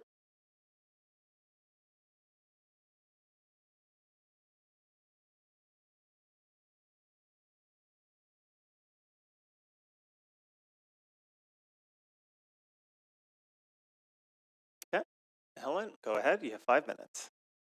Hello, is this on? Yes, it is. Okay. Hi, everyone. Good afternoon, and thank you, Councillor Myers. It's been a long time since I've been at a TTC board meeting, so let me introduce myself. My name is Helen Lee. I'm a transit advocate. I'm executive producer and co-host of a transit podcast called The Next Stop, and I also served on the board of TTC Riders, who I see in the room, way back when, for 6 years. And I've also taken the TTC since I was 14 years old. I'm 40 this year, so you can do the math. Anywho, I'm deputing today to express strong reservations against installing video ads in our subway tunnels. You'll forgive me for reading off my phone because I just finished writing this morning. So generally, I'm against selling off public space to private corporations. They sully public space by installing ads and then try to sell us stuff we don't need. Living in Toronto means that we're not lacking in our exposure to ads. As someone who relies on the TTC as not only my better way, but my only way of getting around the city, my transit time is my time. I tolerate the print ads on TTC vehicles because they are relatively unobtrusive. I can read a hardcover book or magazine article on my phone and not be visually distracted by those ads above. On the flip side, this video ad system is designed to distract in a space where riders are not expecting that level of distraction. Personally, I'm prone to motion sickness and I don't like bright flashing lights. I know I'm not the only rider whose physical and mental health can be affected by my transit commute. Thus, I want you to consider how these video ads will turn away riders at a time when you really need to increase ridership and revenue. And that's the thing, isn't it? It all comes down to money. The TTC doesn't have enough money to keep the system running. As a veteran transit advocate, I know that the TTC is the fourth largest yet least subsidized transit system in all of North America. The TTC and transit systems across Canada are continuously neglected by both their provincial governments and the federal government. Now, I'm sure all of you know that any possible revenue from this video ad system is a drop in the bucket compared to the billions that the TTC needs to run its daily operations. That level of revenue can only come from higher levels of government, and I'm appalled at Queen's Park and Ottawa for continuing to neglect the operational needs of one of the best transit systems in the world. In spite of my frustration at our higher levels of government, I believe in channeling this negative energy into something productive, which is why I'm also here to introduce myself as founder and chief executive officer of Athena Strategic Consulting, a new progressive political consulting firm. Our mission is to defend democracy by helping great people get elected into office, making civic education fun and interesting, and offering accessible lobbying services to nonprofits, arts organizations, and other groups that need more access to decision makers in government. Which means my deputation today will be my last at City Hall as a member of the general public. Because as of January 2026, I will start working as a lobbyist at City Hall, Queen's Park, and eventually Parliament Hill. And I would be happy to help the TTC with a long-term strategy to secure additional operational funding from the provincial and federal governments. I would like to end my deputation by saying hello to our new Chief Executive Officer of the TTC, Mr. Mandeep Lally. Mr. Lally, welcome to Toronto and the TTC. We're happy to have you here. I mean, I'm certainly happy to have you here. We also have a great track record with CEOs from the UK. So I have great expectations that you'll be just as good, if not better, than Andy Byford. No pressure. Councillor Myers, members of the TTC Board, esteemed staff of the TTC, and ATU 113, it's been an honor and a privilege to present my last deputation to you at City Hall. Thank you for your time. Thank you, Helen. Councillor Sachs, questions, 5 minutes. Right. Sorry, I have to look away from the mic. Yeah. Hello, Helen. Thank you. First of all, congratulations on your new gig, and I hope it works out really well for you. Thank you. We all agree with you about the outrageous conduct of the federal and provincial government in leaving the the TTC to wallow in a financial straitjacket. But in terms of the particular issue about health and impact of video ads, I understand that there is an international standard for dealing with, under IOTA, and if we have assurance that this will not create flashing lights that adversely affect the health of people who are susceptible to flashing lights, do you have other specific concerns about this proposal? Personally, I just don't like the idea of our subway tunnels being filled with ads because that's not what the space is for. It's for running of the subway trains. It serves that very specific utilitarian purpose. I understand the system comes from Vancouver and has been implemented on their transit system, which, cool. But at the same time, it's like, do we really need this here? Yeah, I understand why the TTC is investigating this. But at the same time, it's just, is it a good use of time, resources, energy? I very much support looking for alternative sources of revenue, but I feel as if this kind of proposal is not necessarily the best value for money, and I think will lead to people not taking TTC anymore. Okay, well, other than, your point about the federal and provincial governments, do you have any other specific suggestions for the TTC increasing non-fare revenue in the short run? How short are we talking about? Well, for next year. For next year, I do remember having a conversation with Mr. Byford about how, in terms of how he saw his role, he wanted to move away from day-to-day operations and basically be the lobbyist for the TTC. And so I remember that conversation. I carry it with me to today. I think that leadership at TTC board members have a role to play in advocating for provincial and federal operational funding. You guys are in charge. So my expectation is that you represent the TTC with the higher levels of government, but also you're taking a leadership role with regards to advocating on behalf of all transit systems across Canada. All right, well, we're certainly doing that. Thanks so much and good luck. Thank you. Thank you, Commissioner Sachs. Any other questions? No? Okay, thank you very much, Helen. That concludes the deputation on this item. Does anyone have questions for the item in public session? Commissioner Sachs. Yeah, my question is about health. What assurance do we have that this equipment, that this mechanism will have no adverse effects on the health of riders and drivers, operators? Do we still call them drivers? Anyway, yeah, who should I ask? I refer you to Josh. Thank you for the question through the chair. So as you mentioned in your answer, it does meet AODA standards. It also meets international standards. It also had photobiological safety testing done on this system for it to be deployed anywhere. And so we've actually studied and looked at what they've done in Vancouver, Madrid, other European cities, and there has been no negative health impacts. And so that's something we examined as part of bringing this to the board today. Okay, thank you. And in terms of Ms. Lee's point about intrusion, is this going to interrupt people's ability to read their book or their newspaper or to sit quietly on the train? Through the chair, I would suggest, just from our observations, 95% of our customers have their heads down looking at their phones at all times. It becomes a challenge for us not only to communicate with them, but we have trouble selling ad space because advertisers know that people are looking at their phones. So I don't anticipate that will change, but this is a proposal for a select number of locations and quite a small handful of them to begin. And so we don't anticipate that it would intrude in. If someone did want to continue to stare at their phone and their TikTok, they could continue doing that. Well, as one of the guilty parties looking at my phone, I'm in no position to complain. What is the risk that this, instead of bringing additional revenue to the TTC, just cannibalizes our existing non-fare revenue?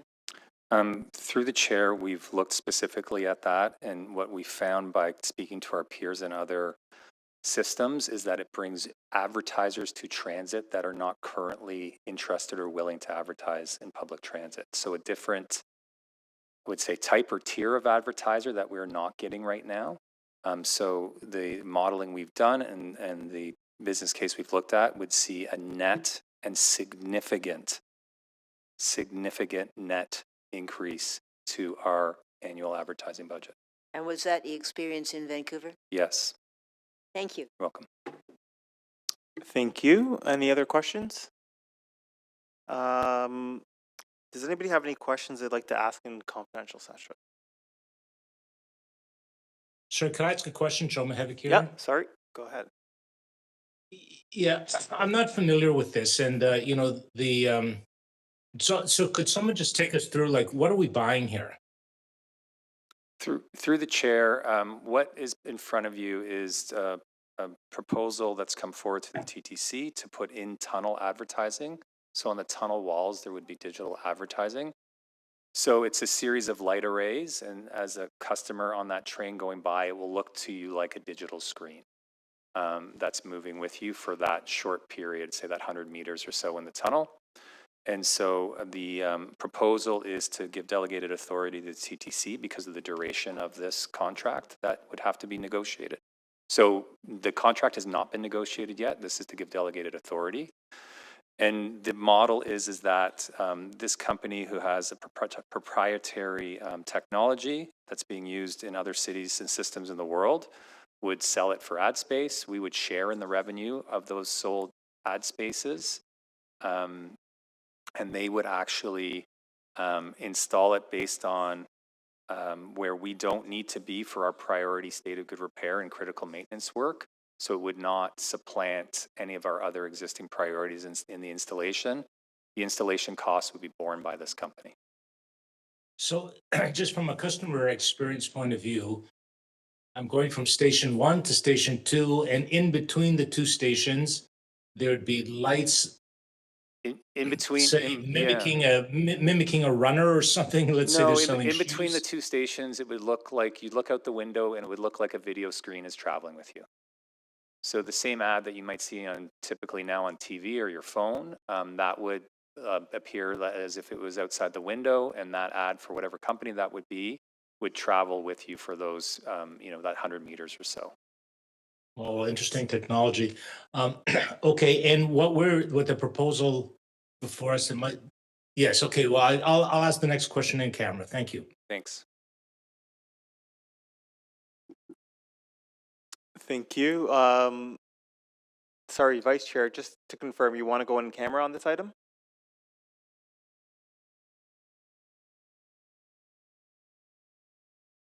Vice Chair Mahave?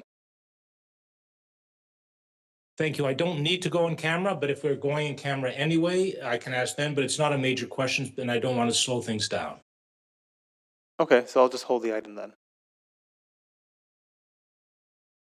Yeah, I'll just hold the item then. You can ask your question in camera. So I'll hold the item if there's no other questions in public session. Okay. Okay, so we are now on item 5, financial and major projects update for the period ended September 27th and 2025. I understand the deputant has withdrawn. Does anyone have any questions for staff on this item? Commissioner Osborne.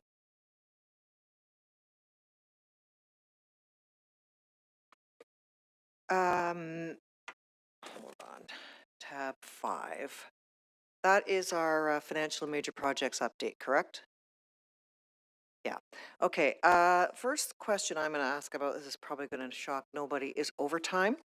Chart 4 says that we are currently averaging $300,000 a week over our budgeted overtime. Is that correct?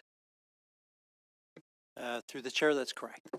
Just interested in a comment from management on what's happening here, and if we are, like, what's our assessment of like, for me, it seems if we're over 300 grand a week every single week on an item like this, I would be very concerned. I'm just wondering if this concern is shared, or if there's some extenuating circumstance here, other than, you mentioned 2 weather events, but like that's 2, and we are steadily over 300,000 a week here. I'm just interested in some color. Through the chair, that's correct. We had some issues with the weather in February and obviously in the summer and the heat, but a lot of the overtime is because of the open work that's required. We are trying to manage the overtime through some initiatives that we're bringing into 2026 to stabilize the overtime. There are scheduled overtime that's required through the operators, but unfortunately there are events that happen and then we need to close the line, or if, for example, this morning a fire incident, we have to throw buses out, which requires more operators, which require overtime that's required. So there are anomalies, but we are looking at strategies to align our overtime to our budget target for next year. Okay, thank you. The other one is when we were looking at the significant drivers of these are key indicators on the financial health. significant driver of our expenses is related to service hours delivered.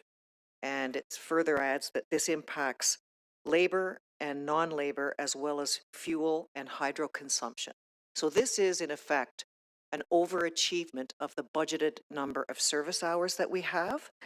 I'm curious because we've over-delivered, and so that means we are incurring more costs than we budgeted to deliver more service than we budgeted. How much money does that actually net out to? Through the chair. So as you notice on table 2, that the overall number is about to 200 to 300,000 over.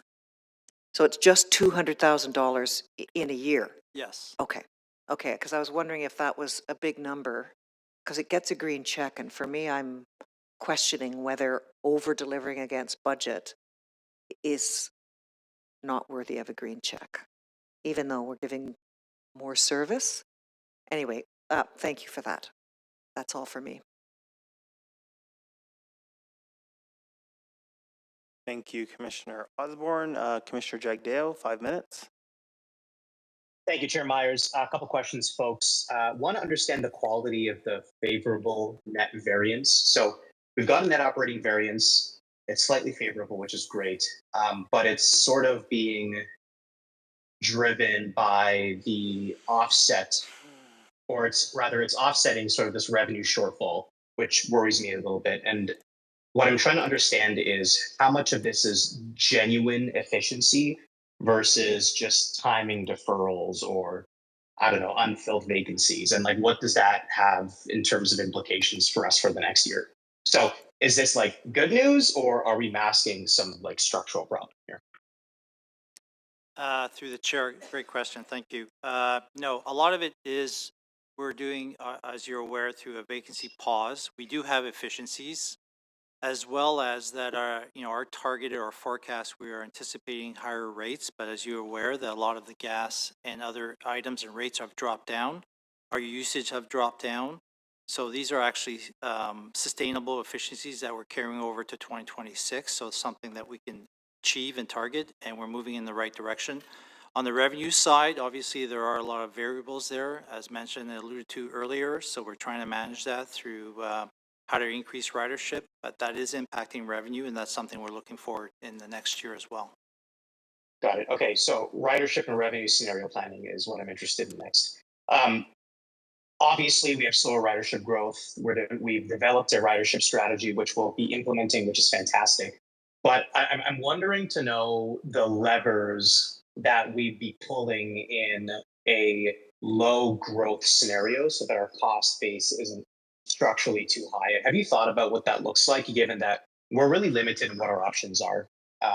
We're not increasing fares. We're trying to keep operations at close to 100%. Like what can or will we do if we're severely under expectation?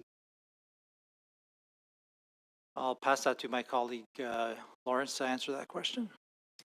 Through the chair, in terms of a service perspective, obviously overall we do have a ridership that's not performing to our projections, but there are markets that we do see some growth, and we'll be monitoring those to see where those areas of service can be increased, and we would do that by reallocating the service from areas that are underperforming. So the budget was based heavily on reallocating service to meet areas where we're seeing demand increase, and we can report on that early next year. Okay, I think that makes sense for now.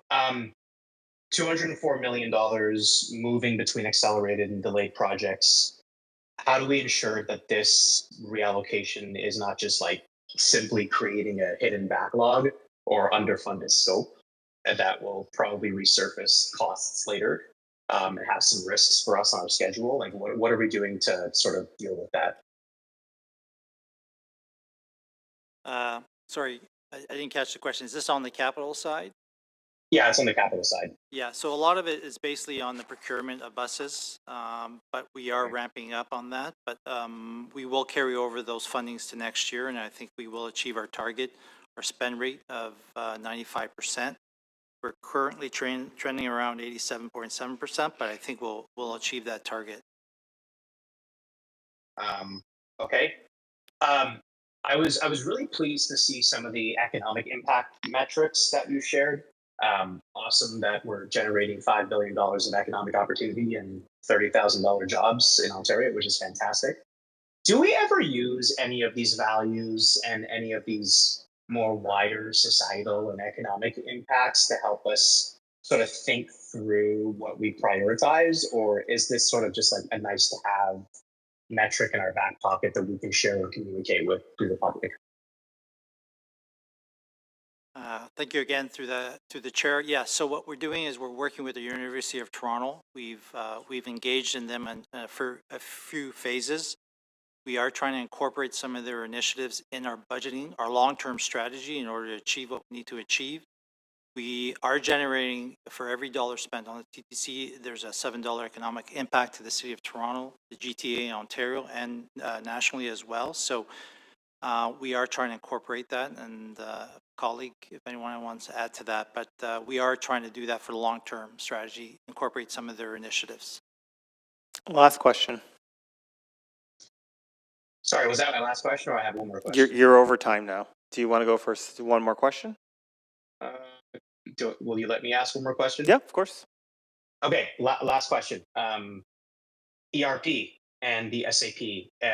I feel like we don't pay enough attention to it because it's maybe boring, but this is like highly critical.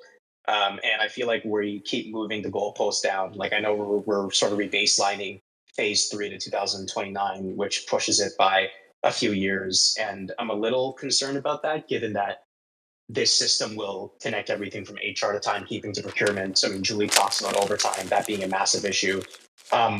What are the downstream risks to cost control, overtime, and other projects delivery if we continue to like slip further in that implementation? Because my worry is that there's like lots of smoke and eventually there might be some fire.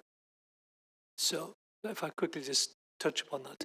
So I spoke last board period about reviewing the systems per se and an accelerated program to bring them in quicker than we had originally advertised. There will be an initiative starting in January, which will be able to demonstrate within a period of circa 6 months how fast we can pull the system back. So in terms of your question, cognizant of the risk, understand the magnitude of how important these systems are, and we've identified some steps to take to bring it in forward. We just need to actualize that and demonstrate that's possible. So it is front of mind.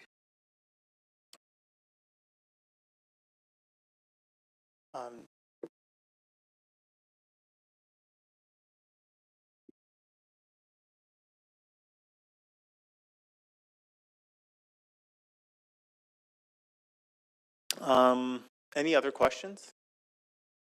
Commissioner Kim?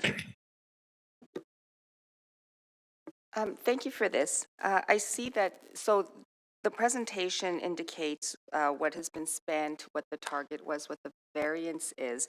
But I don't get a sense of what the earned value is. So are we on track overall, like for each initiative? That, I mean, you could have spent below budget and then the numbers look good.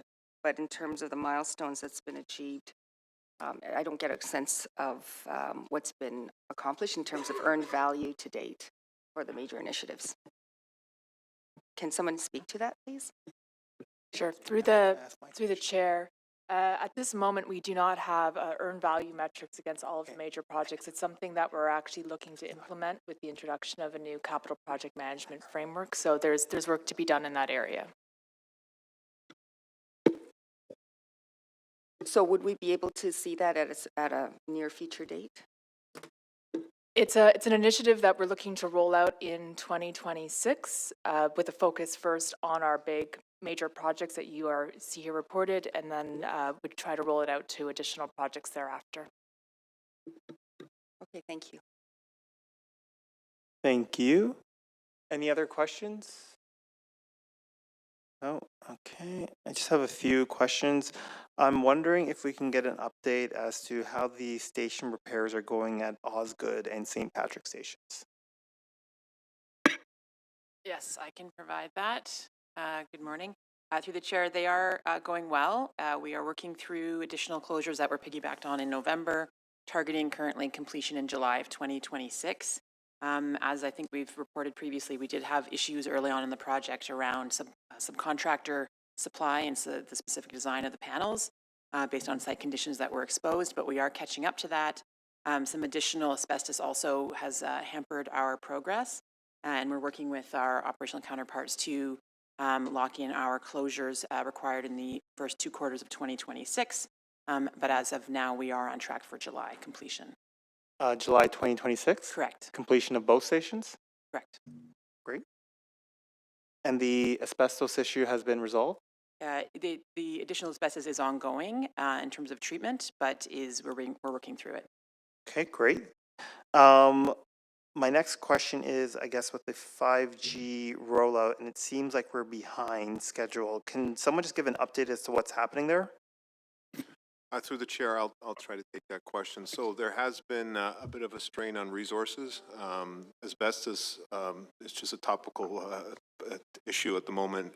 Just to pull on the strain on the asbestos and being able to do the amount of asbestos removal that needs to be done in a timely fashion, and also the pull on the resources as it pertains to the work vehicles, and the pull on the resources as it pertains to just doing the other stated good repair work has caused a slight slip in the schedule from a construction perspective. Okay. So do we have an updated timeline as to when we expect the entire system to be compatible with 5G?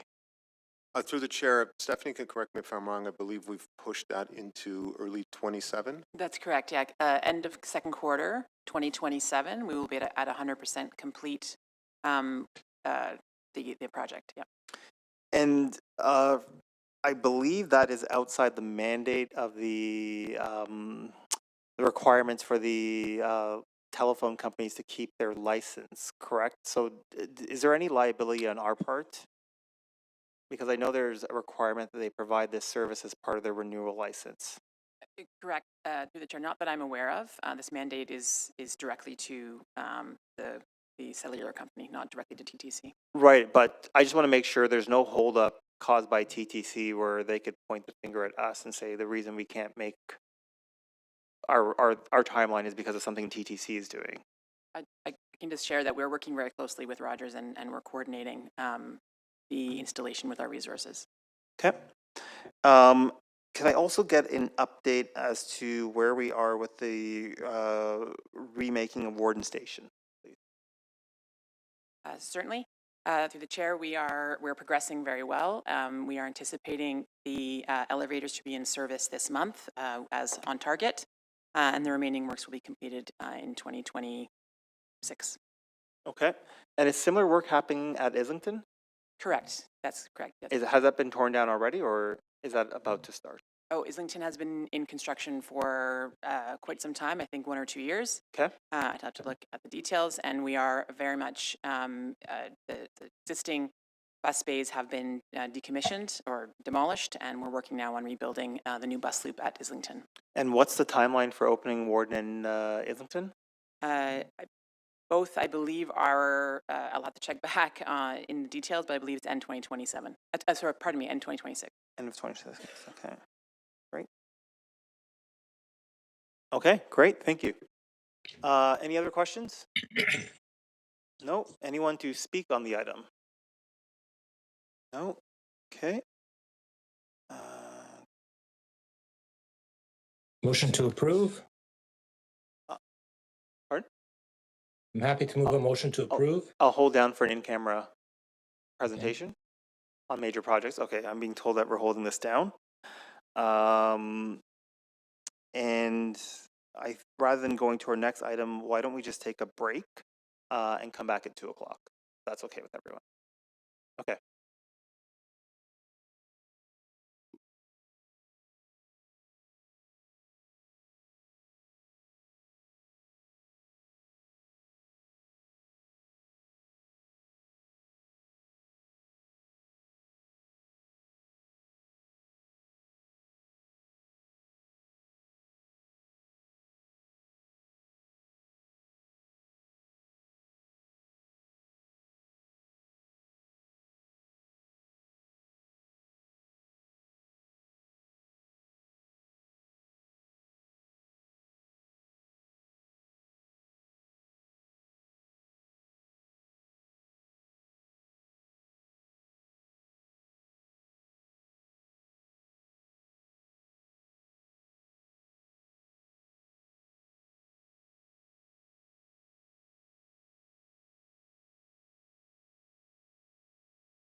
I'd like to call this meeting back to order. We are now on item TTC 11.8, motion without notice, an urgent need to speed up new LRT routes. And we will begin with questions. Just as a reminder, we will discuss confidential issues regarding line 5 when we go in camera later today. Commissioner Osborne, then Commissioner Sack. Yeah, I was wondering about the wisdom of having some way of tracking speeds on this and other surface lines, just as some version of a KPI or something that we could, metric that we could check back in on, including targets. So I suppose we would obviously have to recognize that we are in the early phases and with respect specifically to line 6. But anyway, yeah, so that would be my request. Is there any way that we could start to actually have an eye on this?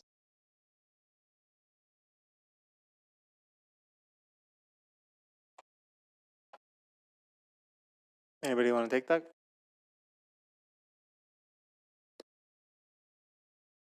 Pause your time. So in terms of the actual speed on the schedule itself actually derives the speed and the performance that it delivers. However, we are also looking at, so that's a factor. Second factor is we've started a trial with York University to look at various initiatives, of which speed will be a key point going forward. So we can build that in into that model, let's say, to take it forward. So I noticed that in the coverage of the the issues that we were having, that the speeds are not quite what we had hoped. They were saying it's 55 minutes from end to end going one way and 45 going the other. I just thought those were really interesting numbers and numbers that we can build from and with targets work towards. So yeah, I think if we could do that, that would be great. Get some way of having an eye on this. Okay, we can look at that and build that in. Are those all your questions? Thank you. Next, we have Commissioner Sachs. Yes, thank you. Certainly it was very exciting to be there on Sunday, but it was also really obvious that the LRT is slow. Right? Metrolinx, when they were building it, said it was going to be 33 minutes from end to end, and we're at 55, which is slower than the bus. So I see in the motion there are several measures proposed. Increasing service frequency, I understand we require the support of the province because they'd have to pay for the subsidy. But why do we need to talk to Metrolinx or Mosaic Transit Group about transit signal priority? Isn't that something that the city controls? Maybe Roger. So through the chair, the city does control the transit signal priority. Okay, so why do we have to work with Metrolinx on it? Why don't we just ask the city to do it? Through the chair, the train operating services agreement contemplates that any changes that are contemplated on the LRTs require the input from both Metrolinx and Mosaic in this case here for line 5. Including transit signal priority, which the city owns the signal. The city may own the signals, but the impact of the change in the signals may cause an impact to the runtime, which may also then cause an impact to the ongoing operational, the operations, the maintenance on the various vehicles, So it's not just a simple change the TSP. It then causes a knock-on effect in a variety of different areas that need to be reviewed by both Mosaic and Metrolinx. Is Mosaic and Metrolinx in favor of making this LRT something approximating as fast as they said it was going to be? Through the chair, Metrolinx and Mosaic have worked with the TTC in the city to define the service level that was contemplated for the train at its start.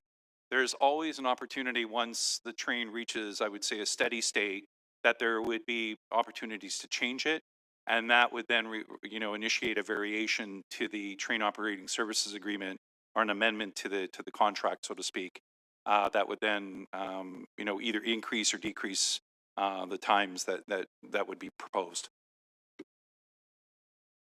Right, but if people get used to the LRT being a slow, dragging disappointment, getting better later isn't going to reverse that reputational damage. How quickly can the city, working with the province and Mosaic, get this line running at a reasonable speed comparable to what was advertised? Through the chair, the change that's been perceived in the speed is as a result of the discussions that have occurred with the TTC and with Metrolinx to ensure that there's a proper, safe operation of the vehicle system. So in terms of the timing to do this, what has to happen is there has to be a determination made as to what speed, what's the best speed, and then what needs to happen is there needs to be a thorough review done by both Mosaic as the operator of the vehicles, not the operator of the system, and the TTC as the operator of the vehicles as to what speed makes sense. And then what will happen is that will then initiate the variation. So this is not going to be a simple change to increase the speed. It doesn't work that way. It's very complicated in terms of making sure that the runtime and the headways of these vehicles still meet the requirements of the contract. Okay, I'm going to come back to this, but first, what about left turns? We know that left turns are a major source of holding up streetcars. Why isn't it important to look at the effect of left turns on the reliability and speed of the LRTs? Through the chair, absolutely. And in fact, as per council direction, we're investigating right now the changing of our policy to basically have transit basically moving ahead of left turning vehicles. And with that, that's a policy that we would not only be implementing, looking to implement on line 5 and line 6, but quite frankly, likewise on major streetcar routes within the city as well too. Right, well, council's already directed you to do it for Spadina. But getting back to the scheduling here, given the complexity and all the negotiations and all the parties and all the different pieces, how long is it going to take before the people of Toronto see a noticeably better speed of the Finch LRT? And well, let me try this. How long will it take until it's faster than the bus used to be? Last question. Through the chair, particularly with respect to the changes we're looking to do with respect to TSB, we are gathering data right now. We're going to be developing a model to basically help inform the design. And the intent is that early in the new year, we'd be able to implement this more aggressive form of TSB. I don't think my question was answered. Maybe somebody else can follow it up.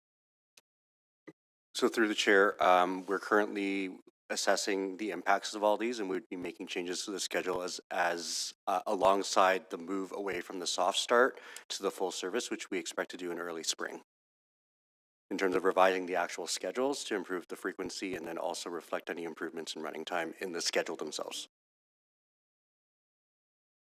That was your last question. We can do a second round if you'd like. Councillor Matlow? Thank you. The Ministry of Transportation has suggested that that we could go ahead anytime we want with transit signal prioritization. You've said that in fact we need to have an agreement with Metrolinx and Mosaic. Do you understand? I know it's a hard one, but like, is there a reason why they would reasonably convey that? Suggest that we can just do it on our own, or are they mistaken? Through the chair, the transit signal priority, as was mentioned previously, is under the control of transportation services within the City of Toronto. So that's not the question. That's not the issue.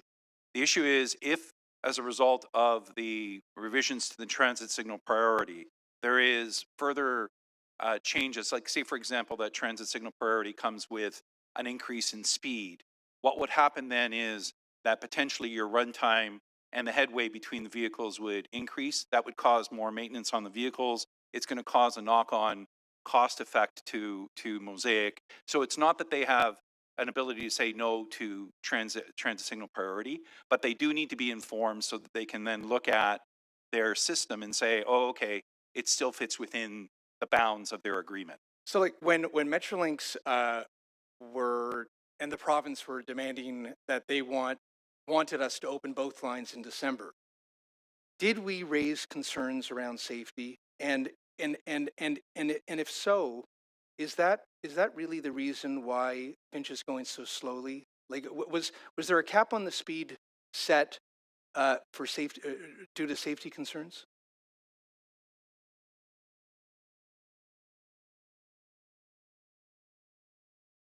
Point of privilege, Mr. Chair. Isn't this the point you ruled on earlier, that we shouldn't be discussing the private conversations? I'm not referring to a They're private. not just, yeah. I'm not referring to a private conversation.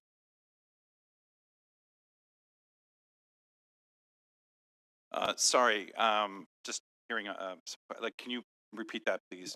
Yeah. Sorry, just point of order. Could you also reframe your question to remove any reference to the alleged meeting that happened? I didn't bring up a meeting. You did. No, I didn't. No, have we? I'm just asking if we've raised, whenever it was, I don't care about the date or the time. So do we have concerns? Sorry, that was very odd. No, I'm not referring to a meeting. Are there safety concerns that we have that, like, and yes, I did refer to Metrolinx pressuring us to have certain opening dates in December, but I'm not referring to a specific time that they did that. Maybe they did that repeated times. But is the slow speed of Finch due to an intentional capping of the speed because of safety concerns on the line? Through the chair, so in last year in the summer, and I'm sorry I can't remember the exact date we came to council, but Transportation Services came to council with an increase in the speed on the guideway from 50 kilometers an hour to 60 kilometers an hour.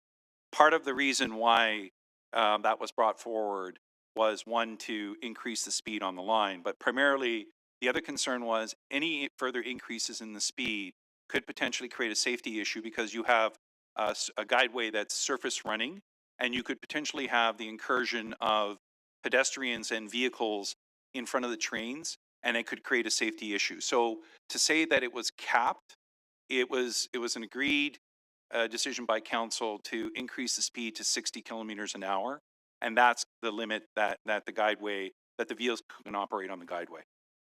Does that answer the question? Not entirely. It is a safety concern. Okay, so there is a safety concern. Thank you. You're the first one who's actually just said it, and I appreciate it. Why wasn't signal priority preemptively activated on Finch before the opening date? And do we know whether or not it will be before Eglinton opens? So through the chair, transit signal priority was implemented on the Finch West LRT from day one. It's a basic form of TSP that basically has a green light extension and a red light truncation to basically minimize dwell time. So there was a basic form of transit signal priority implemented from day one. Are there just extreme conditions on it? Well, what we're talking about right now is the possibility of us coming in and basically implementing a more aggressive form of TSP that would actually have transit being prioritized over, for example, left-turning vehicles. Yeah. But there is, just to be clear, there was TSP implemented on day one. So why wasn't there? Last question. Why wasn't there either unconditional, or at least to the extent with respect to the turns? Why wasn't that implemented on Finch? Have we raised that? Have we raised that with Metrolinx? Have we said we want to do that, and are we waiting for them to sign off? Well, through the chair, again, they're going based on whatever contractual requirements they had in the original contract. The understanding has always been that once the project is complete and it's turned over to us, that we have the ability to go in and make any sort of operational enhancements or improvements, not just in terms of transit signal priority, but any sort of timing changes that can help favor transit and improve reliability and speed. So did it have to do with the Last hastened? question. Did it That's have, your so was the hastened start date on Finch, is that a core reason for why it wasn't really ready to go and why we're seeing this? I'm going to rule that out of order because there was no hastened start date on Finch, at least that I'm aware of. Am I wrong? So I'm going to rule that question out of order. We can come back and do a second round. Councillor Bravo. Forgot I turned on my own mic here. Thank you, Chair. To transit expansion, I just want to clarify the fact, and you're going to tell me if I'm right or wrong. Metrolink selected Mosaic to build, finance, and maintain Finch West LRT, and I believe that the ideal running time, which relates to maintenance and other things, is actually baked into the agreement between Metrolinx and Mosaic. Is that correct? Through the chair, that's correct. Okay. To TTC, TTC doesn't need to do anything to allow or permit transit signal priority at this time, as I understand it. Is that it? Just answer yes or no so I can get through my questions. Someone at Through the chair, TTC? correct? Okay, thank you. But there is different kinds of signal priority, as I understand it. Is that like there's a range of ways to implement this? Is that correct? Through the chair, that's correct. It's a level of how aggressive you might want to be with how you prioritize one way of moving traffic versus the other. Okay, so I have very practical considerations to ask about how we do this. One of which is, for example, say we make Eglinton, Finch West LRT unrestricted signal priority. So it's always the LRT goes first. What happens at, for example, at Jane and Finch when the Jane bus is full of people and it's always the LRT? Are we then delaying the Jane bus? Do we have to consider from a network perspective what service we're delivering? Because we're not running just one line. We're running an entire system. Is that right? Through the chair, that is correct. So in that specific example, because you're prioritizing, the Jane bus does wait longer. So those customers will wait longer. And so the approach is always in consultation with the city is how do we strike that right balance with that network approach. But by its nature, prioritizing is kind of picking, almost winners and losers. And in that situation in particular, because the bus is in mixed traffic, when we say we're prioritizing transit over vehicles, we're actually prioritizing one form of transit over another form of transit. And in fact, the delays on Jane could be quite costly to riders and to the whole system, correct? Through the chair, that is correct. Okay, and for example, if we did it without kind of like considering all the factors on St. Clair, would the Dufferin bus have to wait? On Eglinton, would the Dufferin bus have to wait? Through the chair, not in that instance because it's underground in that stretch of Eglinton, but whenever there is a cross. I meant it's St. Clair. So the St. Clair streetcar and the Dufferin bus, if you prioritize St. Clair streetcar, then the Dufferin bus waits longer. But not on Eglinton because it's underground. Correct. So we're really talking about where its surface is here. Correct. Okay. This is very helpful to me. I think that the question of the city controls the signals, and right now there's a green dot, red dot map that I've seen before. So there are some lines where, is it correct that all the vehicles are equipped currently with the capacity to interface with signal priority? Through the chair, that's correct. Okay. What we would need to do to expand signal priority across the city would require that we would install a form of infrastructure that may or may not be what we have now, because things change at every signal, and that would require pretty significant investment. Is that correct? Through the chair, that's correct. That's a plan that we're already embarking on with the city, with the TTC in the city, is to try and start to knock off those intersections off the list because it is considerable work plan and investment. And what the mayor has announced in terms of her leadership, and what she's going to bring to council next week, is a defined kind of investment of political capital into prioritizing transit vehicles which hasn't really been done before. You know, and I was looking online, and some people are already saying this is a war on the car, but like we actually are at an inflection point, and this is a good day in many ways, where we're saying we're willing to have that conversation and we're willing to bring along our constituents. Is that correct? Through through the chair, we welcome any support, whether it be political or financial, in efforts to prioritize transit. And finally, the impact of, for example, when Transit Expansion Office says that any enhancements above what's in the contract between Metrolinx and Mosaic, for example, if the vehicles are moving very quickly on Finch West, and there is a need to provide additional service, that would be on the property tax base, right? So we're talking about quite a lot of capital, both on the signal priority side and on the additional vehicles. Is that right? Through the chair, that would be correct. Okay. Thank you very much. Thank you, Commissioner Bravo. Councillor Mantis, are you here? Oh, okay. Here. Just here? Councillor Mantis? Just left? It's just a cameo. Oh, Okay, well, he said he had questions. Vice Chair Mahavik. Yes, thank you very much. The teacher in me is coming out.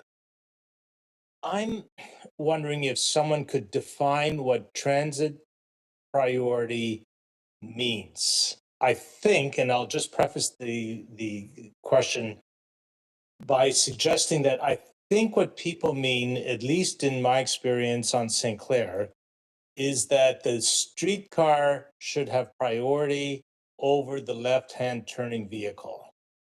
I think that's the popular understanding of transit signal priority. But there are other tools that are also under that bailiwick of transit signal priority. Are there not?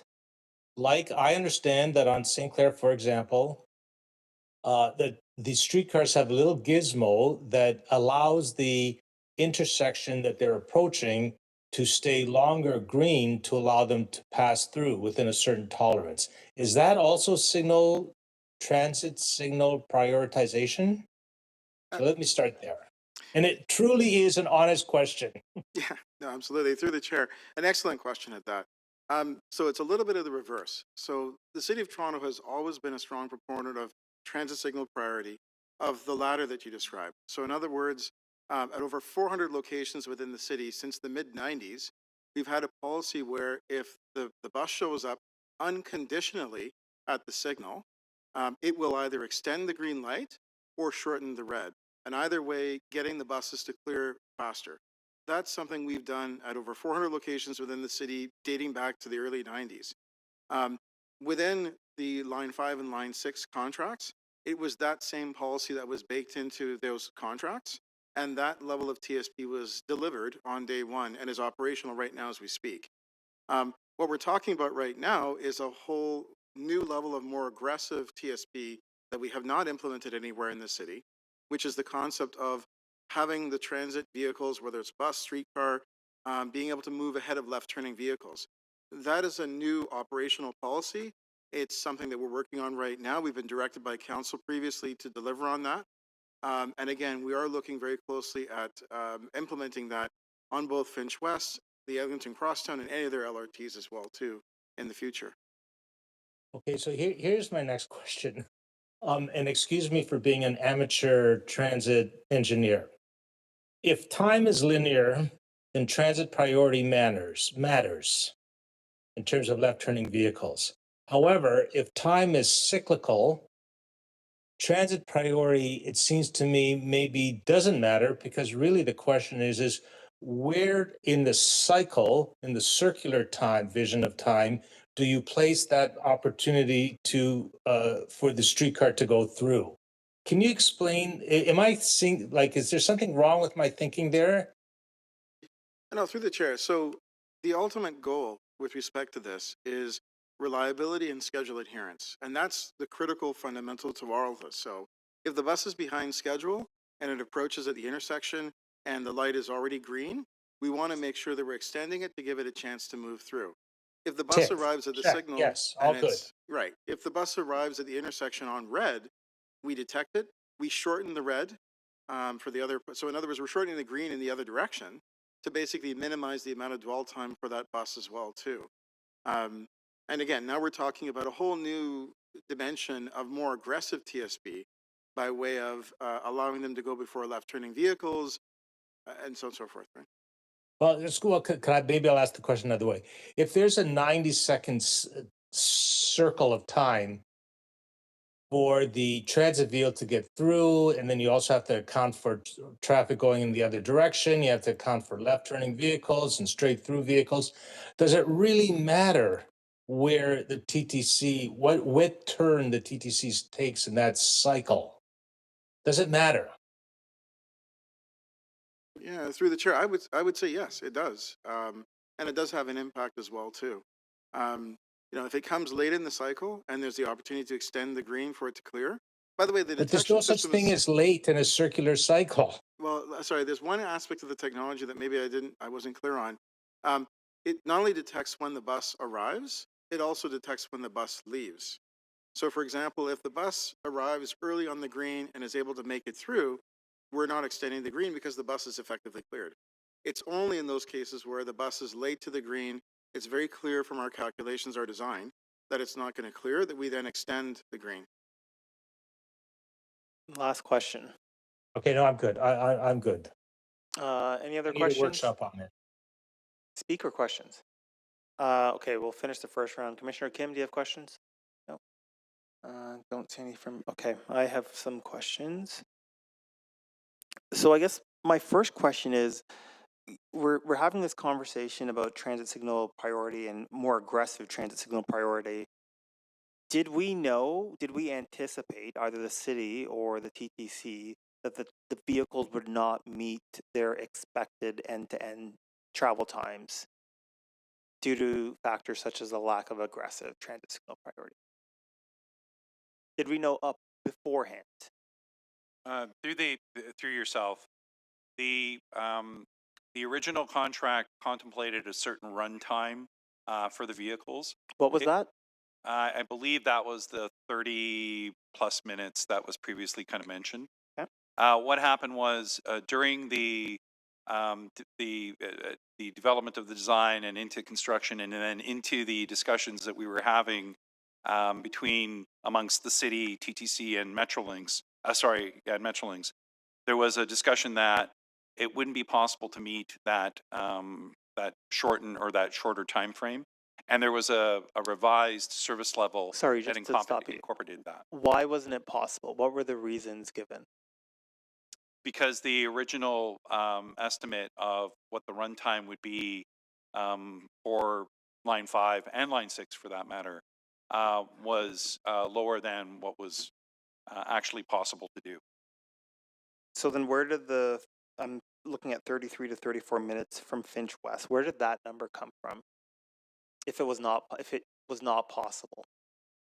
That was developed by Metrolinx with their design team in consultation with the city and the TTC very early on. I'm not sure of the actual time frame, but it was part of the original contract. And when did it become apparent to Metrolinx and the city that time frame of 33 to 34 minutes end to end was no longer possible? It became evident during the discussions that we were having with, again, TTC, Metrolinx, and the city were having with Mosaic on the train operating service agreement. What's the date approximately? It would have been last year. I'm not sure of the actual date. Okay, so 2024 or possibly earlier. Okay. Yeah, possibly earlier. You know what? I'm sorry, I could find out for you, but it was earlier than kind of now, if I could say that. Fair enough. Was there ever a discussion about publicly updating the timeline with these new end-to-end runtimes? Through you, Chair, no. I can't recall that there was ever a discussion about there being any form of communication because this was a contractual issue. And I think that they were just wanting to have that discussion internally with the TTC and with the city and with Mosaic and with Metrolinx. Given everything that's happened, is the position of staff that that would be, that was the correct decision? And would staff take the similar decision if we were to talk about line 5? In terms of if it was known that the end-to-end run times would be significantly different than what was publicly stated, should that be publicly expressed ahead of the lines opening to set expectations? So, through the chair, we're always looking to kind of find better ways or to kind of make the system run faster. In terms of whether or not it should have been communicated, I think that that's a decision that would have had to have been made by Metrolinx in consultation with the city and with the TTC. So there wasn't any sort of indication that they were going to say, hey, listen, it was 30 minutes before and it's now 45. Like there wasn't any sort of discussion on that. Should there have been? I think that that's probably a discussion that should be had, maybe as a potential lessons learned. Is there anything, so I guess, what is the current estimated end-to-end runtime for line 5? The public number. And is that number still accurate? So the contractual number, through you, Chair, the contractual number for line 5 is a round trip time of 98 minutes during rush hour and 90 minutes outside of rush hour. That is what's in the contract. And is that accurate? Through you, Chair, the current schedule we have through revenue service demonstration to allow the line to actually achieve the performance that we needed, we are currently scheduling 112 minutes round trip. 112 minutes, okay. And is there any additional measures that can be taken to lower that 112 minutes? And is that during rush hour or is that during non-rush hour time? Similar to line 6, we've adopted a single runtime for all periods until we have the operational experience where we can adjust the times accordingly. Okay, and are there measures currently being looked at to reduce that end-to-end runtime? Through the chair, if there are any measures that are being considered, they have to be considered in consultation with the TTC as the operators, as well as with Mosaic Transit Group as the broader system operators. So at this point in time, I can't say that there are these alternatives. There probably are discussions on a few of them. I just don't know what they would be at this point in time. Okay, thank you. Second round of questions, Councillor Mallow. If my memory serves me correctly, there was meant to be a July report on transit signal priority for these lines, and then I think staff, Roger, you may remember better. You wanted to kind of form it into the congestion management plan that would come forward in October. That came and went. I just wonder sort of what happened in the midst of all that didn't sort of then arrive at kind of a place where there was like a decision point at council that might have maybe provided direction to go as far as you can with transit signal priority to support the lines opening before one of them did and the next one will. Yeah, through the chair, a fair question. So there was a supplemental report that was submitted with the council report back in April, March, that basically outlined in a lot of detail all with respect to transit signal priority, explicitly describing the difference between the transit signal priority that is there, that's available, that's going to be there from day one versus subsequent to that. And in that supplemental report, it was actually mentioned the intent that once the contract is complete and things are turned over to the city and TTC in terms of operations, that we would then have the ability to step in and make the changes. So that was actually put within that supplemental report that went back in April of last year. That being said, there is a congestion management plan report coming early in the new year that is also going to continue speaking to this and responding back to other directions from council with respect to TSB. Many members of the public, I think very understandably asked this question. We all knew that French would open. We all hope that Eglinton will open. Between the city and Metrolinx, or the city, TTC, and Metrolinx, why wouldn't this had already been done and advance, just like, you know, everyone's picking the colors of the trains and doing all that kind of stuff. Like, why wouldn't we proactively ensure that both Finch and Eglinton are ready with the definition of transit signal priority that we understand, which is addressing the turns, and not having those vehicles just waiting around for sometimes a single vehicle to turn. And I'm trying to kind of get to the nub of that. Like, what happened? Yeah, through the chair. So during the contract itself and Metrolinx managing the contract, there wasn't really the opportunity for us to intervene. Metrolinx is basically managing the contract to make sure compliance with the terms and conditions and to ensure that the basic form of TSP that was prescribed was entailed within it. There wasn't the ability for us to intervene and make those changes during that time Was period. there a request though, like through, whether it be through the mayor, the city manager, the TTC CEO, like was there ever a request to Metrolinx to say, this is really important to the success of the line. We want to work with you proactively to ensure that it's ready to go? Through the chair, that's not the way that the contract works. So Metrolinx has a contract with Mosaic.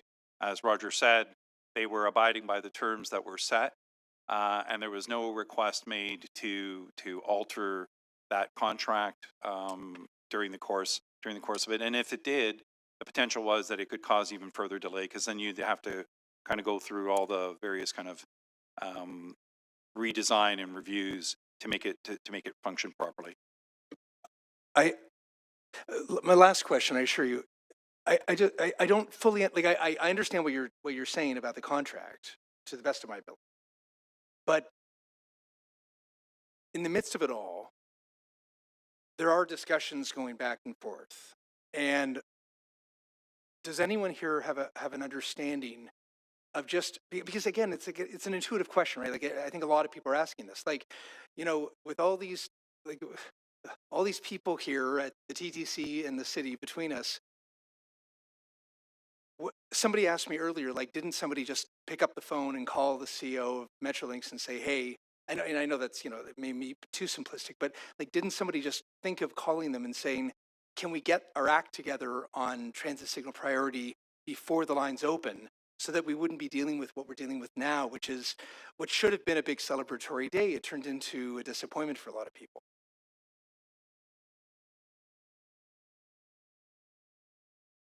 Sorry, and again, Chair, the transit signal priority that Roger mentioned previously was always contemplated in the base contract.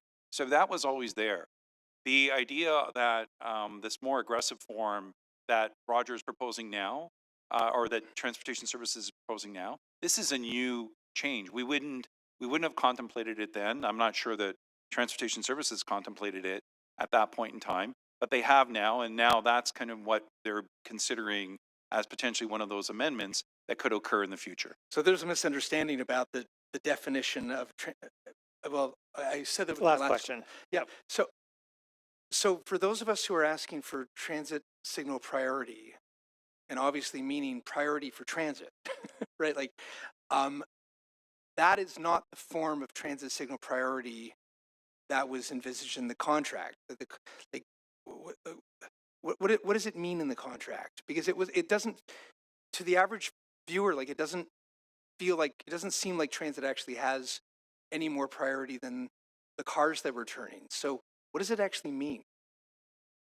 Yeah, so the transit signal priority that was included within the contract is the basic transit signal priority policy that the city has going back decades, which is always about either extending the green or shortening the red. And that specifically favors transit because you're basically minimizing the amount of green time in the opposing direction. It's favoring and providing priority to transit. It's also— And is that on? Is that on right now? That is on right now. That is on right now. It's a basic form of transit signal priority that's in effect right now. I hear that. Okay, thank you. Thank you. Next, we have Councillor Bravo, but I just want to quickly recognize visitors from the Strong Cities Summit here watching our council today, our TTC board meeting today. Welcome to Toronto. Okay, Councillor Bravo. Just to be clear, I think that many of the questions that were asked today about the province agreeing to do this piece of work with the city, then delegating the work to Metrolinx and TTC, then Metrolinx signing a contract with Mosaic for the actual building, financing, and construction. All of this is publicly understood, correct? I mean, none of this is sort of coming out right now. Through the chair, that's correct. Okay, so the question about why we are in this situation is because the TTC didn't build the line. So we didn't have these questions to TTC. Did we have the questions about who does what and how when, for example, we extended the subway to Vaughan? I'll take a stab. Through the chair, I think your point is a fair one. This is a new world we're operating in, literally and figuratively. Before this project, the traditional model was that TTC planned, built, operated, maintained, and did everything. And thank you. One of the advantages of that was that the TTC reports into a transit commission that holds meetings in public, and where we are facing and accountable within what we're not allowed to disclose because of contractual information or proprietary information. Correct? That's a difference. We can't go to Metrolinx to Depute. We can't go to Metrolinx. Correct. Through the chair, it is certainly a different governance model now that we so operate. I think if I just want to put my finger on it, how has Metrolinx performed in terms of budget and on time compared to the way the TTC performed in terms of building new transit? Through the chair, we might have to get back to you on that one. But I can ask transit expansion. I think that somebody, my impression is that the TTC performed better, and this is more expensive and takes longer. But I think that the added challenge of why we're struggling to answer questions, maybe I'll just make it rhetorical here, is that there is a board that has no elected people and no obligation to respond, and the province doesn't have an obligation to respond. So I think that the answers have been very forthright from transit expansion on what we can and can't do here. But I think what we can highlight is that there is being a political choice being made to move transit faster and look at a more expanded version of what signal priority is, which didn't exist before, correct? And through the chair, we appreciate you classifying that as a rhetorical question.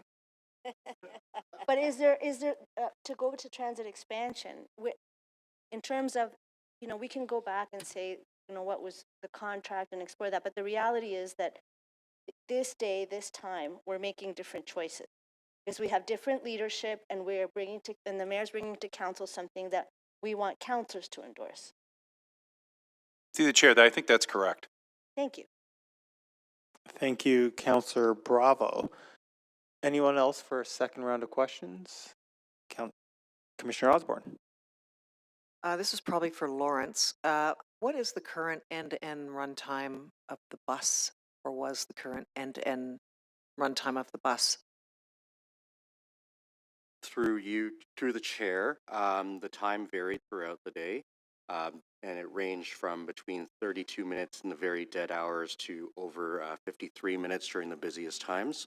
But as I mentioned before, we have currently scheduled just a flat 46-minute one-way travel time at all periods of the day, and we do expect that we'll refine that.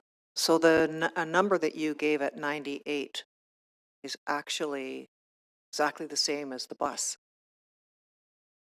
For the LRT. You said 98 in rush hour and 90 off rush? Through the chair, that was for line 5.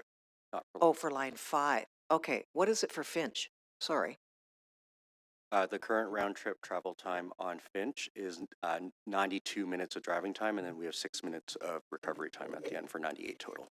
So exactly the same? Through the chair, correct. Okay, sorry, I'm a bit stunned. I was not expecting that. Okay, a question, I'm not sure who should take this, but we've talked a lot about transit signal priority as being one lever that we can pull. just will editorialize. I find it hard to believe that Metrolinx wouldn't be engaged in any activity that we would suggest that would speed this up. Are there any other levers? I'm thinking specifically about the speed we go, and anything else. I'm just curious, what other things that can we do to hit those targets that we have? Through the chair, there are different measures that can be taken to potentially increase the speed of the vehicles. So to give you an example, as I mentioned previously, last year, Transportation Services came to council to seek revision in the speed on the guideway to go from 50 kilometers to 60. So again, if city council chose to, they could increase the speed of the vehicle in the guideway. That would be one potential opportunity. The second one would be how the vehicle enters and exits the intersection. At this point in time, there is a speed slowdown, and I'm sure the TTC staff can kind of speak to that. But there's a speed slowdown that as it's going into the intersection. Again, remember, these were all kind of put in place from a safety perspective. So if there are these changes made, they would need to obviously take that into consideration and then seek the necessary authority from both yourselves and from council. And through the chair, if I could just add, just as some contextualizing, we've been operating this line for 4 days. Yeah. And so with time, that's the other way we anticipate we will gain speed. And while we've done tons of testing before to get to the opening on Sunday, that wasn't with customers, it wasn't with people getting on and off, it wasn't an intrusion on track. And so 4 days in, we're learning. On the 5th day, we'll be better, and we'll continue to do. So we expect that just with the having this in our hands and our operators actually operating it, we will also see some of those benefits. That's a bit where I was going with that. So right now, it's early days. We are not in full revenue service. That's coming. We are, I'm assuming, not yet hitting those target speeds of 60 Ks at this phase. Is that accurate, or are we? Through the chair, correct. Okay. So we do have some ability that we would, without doing anything except grow with this, we anticipate that the service will get better just because we're going to get more comfortable as we get operational experience. Through the chair, 100%. Okay. Thank you. Thank you. Any other questions? Second round, okay. So I guess my question is, when we say, we're now testing aggressive transit signal priority, this is not something new to the rest of the world, correct? It's just new to Toronto. Through the chair, it is actually, it is actually relatively new. I believe this sort of aggressive form of TSP has been used in other places in Europe, but I'm not as familiar with it being used elsewhere in North America. So we would be, again, a bit of a pioneer, I think, in North America with it. So it's new to North America, but it's not new to Europe, correct? That's correct. Or Asia, yeah. Or Other parts of Asia. the world, yeah. So as we sort of go forward and try to figure out the right steps, are we talking to those other transit systems who have been operating these types of LRT lines with this type of aggressive transit signal priority? Are we talking to them? Are we having conversation? And if so, which ones are we talking to? Through you, Chair, yes. Just recently with the UITP Light Rail Committee in Toronto, we had a good opportunity to connect with a lot of our peers and exchange contact information. And so that includes folks in Vienna, in Prague, in London, like all the places out that way that are part of UITP. And will you be going to those cities to actually see how this works? And actually see how this is actually rolling out and works and taking those learnings back? There's one thing to talk about things over the phone. There's another thing to go actually see how it works and get those questions asked. I'm sure I'm looking at the bosses. Yeah, I'm sure we would love to. Yeah, I'll come too. No, but in all seriousness, I think it's important that we actually have a better understanding about how this actually works in practice. And I'm sure they had the same bumps when they rolled this out, which perhaps we could avoid as we move forward, as there's now a lot of pressure and eyes on the TTC, the City of Toronto, Metrolinx in terms of how we actually get these things moving forward. I'm also a bit surprised from the response from Commissioner Osborne in terms of like there's no noticeable improvement in the end-to-end run times, and we've just spent $3.5 billion on this. So I would really strongly urge you to take those trips and see what they're doing that we can bring back. Could I get a commitment from TTC, maybe CEO? Yeah. Okay, great. Thank you. Thank you. Thank you. Yes, we'll review. Thank you. Can we, any other questions?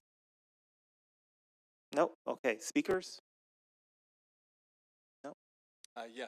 Yeah, sorry, Sport. Well, I want to begin by all the staff who just answered questions, including Mr. Toigo and Brown and Cole and others, all of you. I really appreciated the candor of your answers, and I found this conversation, certainly this phase of the conversation, to be incredibly helpful. And you fleshed out and you brought a lot of information out that I think is just so important to have a better and more informed conversation about where we've been, where we're at, and where we need to go. Certainly, the fact that regardless of any other step we do, that you are confident that over the course of time and soon, that as the TTC becomes more comfortable in operating these new lines, that we're going to see the speeds improve is good news. I'm really happy to hear that. I was really happy to hear Mr. Toigo speak candidly about the priority of safety, and that whatever we do and whatever speed we take and whatever decisions we make, I'm hearing from you that has been sort of a core focus of anything that's decided around that necessary priority. And I appreciate Mr. Brown's clarification about even what is the definition of transit signal priority that has been worked into the contract. And listen, I hear that. I don't believe what we see today is really what most of us were expecting. Yes. And I wonder out loud, and this is not pointed to you, but I wonder if just knowing, this is my own editorial, I'm not referring to a meeting or anything, but knowing this government and knowing that Metrolinx is ostensibly an arm's length body, but it really does take direction from the Minister of Transportation. I wonder if some political interests around the dates they wanted it to open, not pissing off a certain constituency about putting real transit priority there. I wonder if some of those things were factors in some of the decisions not made by anyone in this room, but coming at us. My experience with Metrolinx is they're not a good partner, nor is the province of Ontario under the Ford government. We are often told things rather than asked things. And it's even more problematic when the TTC is expected to then operate and provide the service for a product that we didn't have any real role in delivering. So I get those problems there. Moving forward, which is the most important thing to focus on at this point, what I want to see is an aggressive form of transit signal priority implemented on Finch, so that everyone, every taxpayer, every resident who is invested in this $3.7 billion line gets their money's worth, and their lives improve, most important, by having real rapid transit that actually is rapid. And I want to see aggressive transit priority ready to go before the Eglinton line is operational. I want to ensure that whatever date is set, my understanding is that it's going to be February. Correct me if I'm wrong. Nobody's correcting me. That we know that it's safe it's reliable, it's fast, and that the people who work on it and the people who ride it know that those expectations will be met. That's the kind of ribbon cutting that I want to be part of. And ultimately, I think that there are lessons to be learned as well. The lack of accountability, the lack of transparency by Metrolinx throughout the last 15 years has been abysmal. I really appreciate the work of staff trying to work with an organization that, you know, they've got to sort of wrestle the benefits and the leverages out of rather than being an equal partner with. And now that it is going to be in our hands and the handover will fully take place, I just want us to lend our support to our employees who are going to have the responsibility of safely operating these vehicles. And I've got a lot of confidence in them, but I also want us to work closely with them to make sure that they have the support and the resources they need to do this well. Over time. Never again. Wrap it up. Never again do I want to see a P3 contract in such a horrible form implemented, and a line built in such a way that we're now seeing so much reaction to it, rather than actually having the very people who are going to operate it in control of it from step one.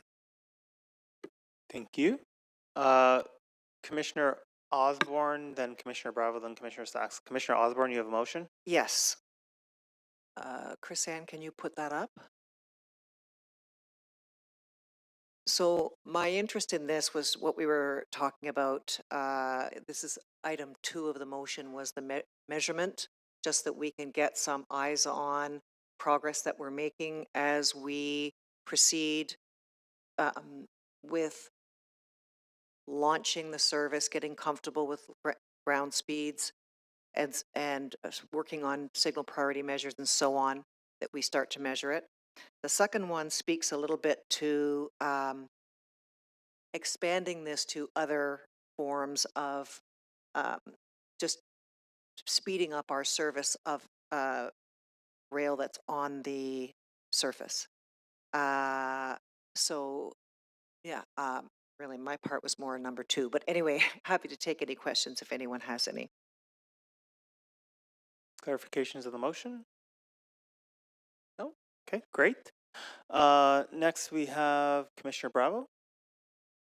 Thank you, Chair. Thank you, Commissioner Osborne, for your motion. I want to start by saying that in some ways it's worth saying that today is a good day. You know, it's still the enthusiasm that was shown on Sunday by members of the public for Finch West LRT is something that is worth lifting up at a time when we've gone through big fights about whether LRT is useful at all. And there's a desire to have this line operate, and the expectations are high. And there are things that have to be fixed. The second thing is that I'm very pleased that the mayor is showing the kind of political leadership that we needed a decade ago or longer when these agreements were signed, which is to say that we will make a choice to fight congestion and to make transit actually workable for the people of the city who run the city, the students, the people that, you know, they need a reliable transit system to get to work on time. And it's one of the 2 most important tools to change to transit from the private vehicle to meet our climate emissions. So this is a good thing. And it's not a foregone conclusion that we won't have a difficult debate at council next week. So this mayor is choosing to use her political capital to support these objectives. And I think that's worth celebrating. And I think that's something that we can't take for granted. The third thing I'd say is I'm happy to sit in this commission. It's a real privilege because these meetings happen in public and we're able to read the reports and ask questions, and members of the public can come to depute. And that's not the same with the decisions that the 2 provincial governments ago made. And this provincial government has deepened, which is to have an arm's length agency with a board that doesn't include anyone who's accountable to members of the public. So that's something that's powerful and important. And you know, and finally, if I could have my wish, there wouldn't be any more kind of public-private partnerships that, that require a really significant and escalated investment up front on the promise that things will be done on time and on budget, and then for them not to come on time and on budget.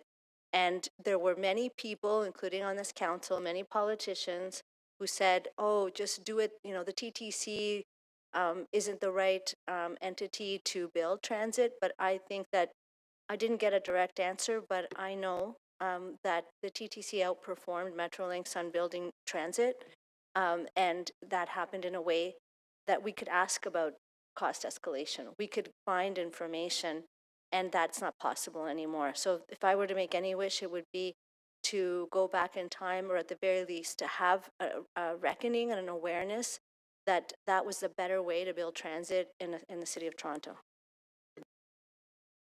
Thank you. Commissioner Sachs? Yes, thank you very much, everybody. So thank you to the chair for this motion. I've been fighting for transit priority for many years, including when I was Environmental Commissioner of Ontario. It's been clear for a long time that we need transit priority, and my calls fell on deaf ears over and over again. I will say that we've started to make some progress since I became chair of the Audit Risk Management Committee, where we've raised this issue over and over. We've had Mr. Brown up in front of the Audit Risk Management Committee to talk about transit priority and speeding up surface transit together with Josh Cole. There's been much greater communication and cooperation on this. We had a motion at IEC about improving Dundas, and of course my motions on Dundas, on Bathurst, on Spadina are already yielding fruit. So I'm glad the mayor has come on board. I'm very glad to see that the mayor is now supporting transit priority. We've needed it, and we absolutely have to have it in order to be able to get people moving around. I do agree with my colleagues that the province's approach to the making this a P3 instead of letting the TTC build it has been a poisoned gift that has wasted an enormous amount of time and money, and will continue to waste time and money, and I'm afraid embroils in litigation for many years to come, because we've got an incompatible system being set up to run in an incredibly complicated way. Having said all of those things and all the terrible things the province does to us day in and day out, we didn't do a good job letting the public know what to expect. We didn't let the board know what to expect. It was a shock to find out at the opening of the LRT that it's incredibly slow, slower than the bus, and we're expecting it to take many months before it speeds up. No one should have been caught by surprise, and we need to be getting out there now and making sure that the Eglinton public understands that you don't just turn on an LRT line like a light bulb. It's not going to, we don't have a ribbon cutting and then it runs perfectly. We're having a very slow phase in, and the damn thing's going to run infuriatingly slow for some length of time that people wouldn't tell me. But we need to tell the public realistically what to expect. Of course, safety is very important. Of course, it makes sense that it would take some time to make all these things work. But we shouldn't be scrambling after the fact. We shouldn't be catching people by surprise. And we shouldn't be having the conversations with the city about lights after the thing's done, however many years. What are we going to be, 15 years in Eglinton? So, all right, if we've got another couple of months until the thing opens, we should be doing all of this work now, and we should be telling the public realistically what to expect and why, and how long it will take until it runs properly. That shouldn't be a secret, and it just makes people furious at what should be a really good day. Thank you. Thank you. Any other speakers looking online? No? Okay.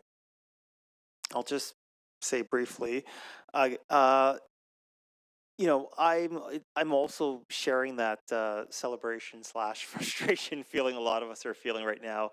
And just, I want to reiterate, you know, this is nothing against the TTC employees who worked very, very hard and went above and beyond what we were supposed to do as the operator to get this thing over the line. Again, I won't go into the details, but TTC really stepped up and we really showed that, after 100 years of building transit, we know what we're doing. That's part of the reason why this was able to open in the first place, and we didn't sort of see a repeat of what happened in Ottawa. So kudos to the team, because a lot of good work went into this.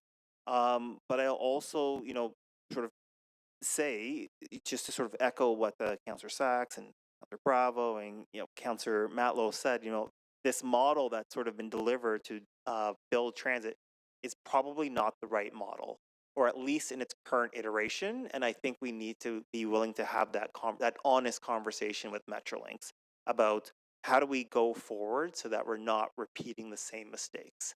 And I think there's a lot of good lessons learned. One of the other good lessons learned, I think, through this whole process is we've really showed Metrolinx that the TTC is a partner, a partner you can rely on. And I think Metrolinx, and to his credit, Michael Lindsay, the CEO, really understood that as this process unfolded. So I'd like to see more of that work heading forward. I will say, I will also echo, sort of what Councillor Sachs said, that we shouldn't have found out on the day of that this was going to be markedly slower than we had all anticipated. At least we could have been prepared. We could have been prepared with communications. We could have been sort of prepared with a plan to sort of react to this, or sort of to start mitigating this, rather than sort of finding out the day of. That being said, I will also say that Councillor Bravo was right.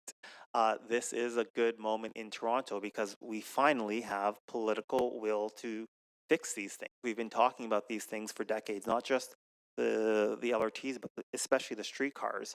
And now we actually see a mayor who is championing getting real transit signal priority in place so that our streetcars and our LRTs can move at the speed we expect them to move.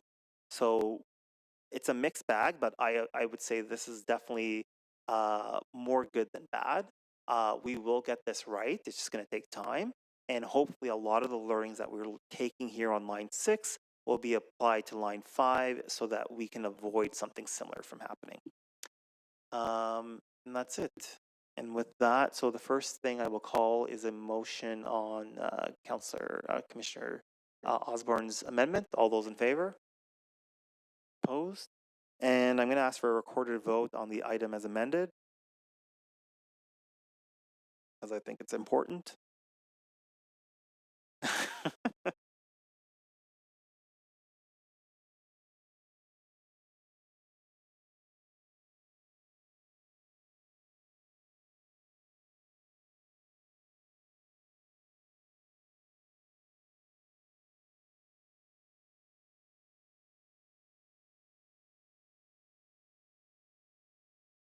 On the item as amended, recorded vote, Commissioner Ainsley?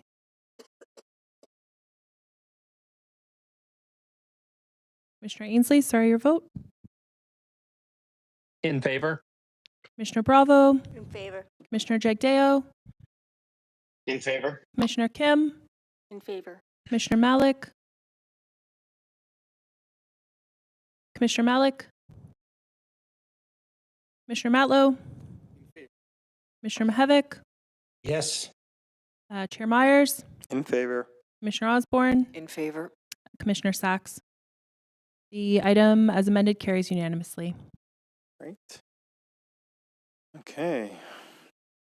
So we are now on to item 11.9, motion without notice, further recommendations to speed up streetcars. And we will begin with questions. Commissioner Sapp. Yes, so question to Mr. Brown.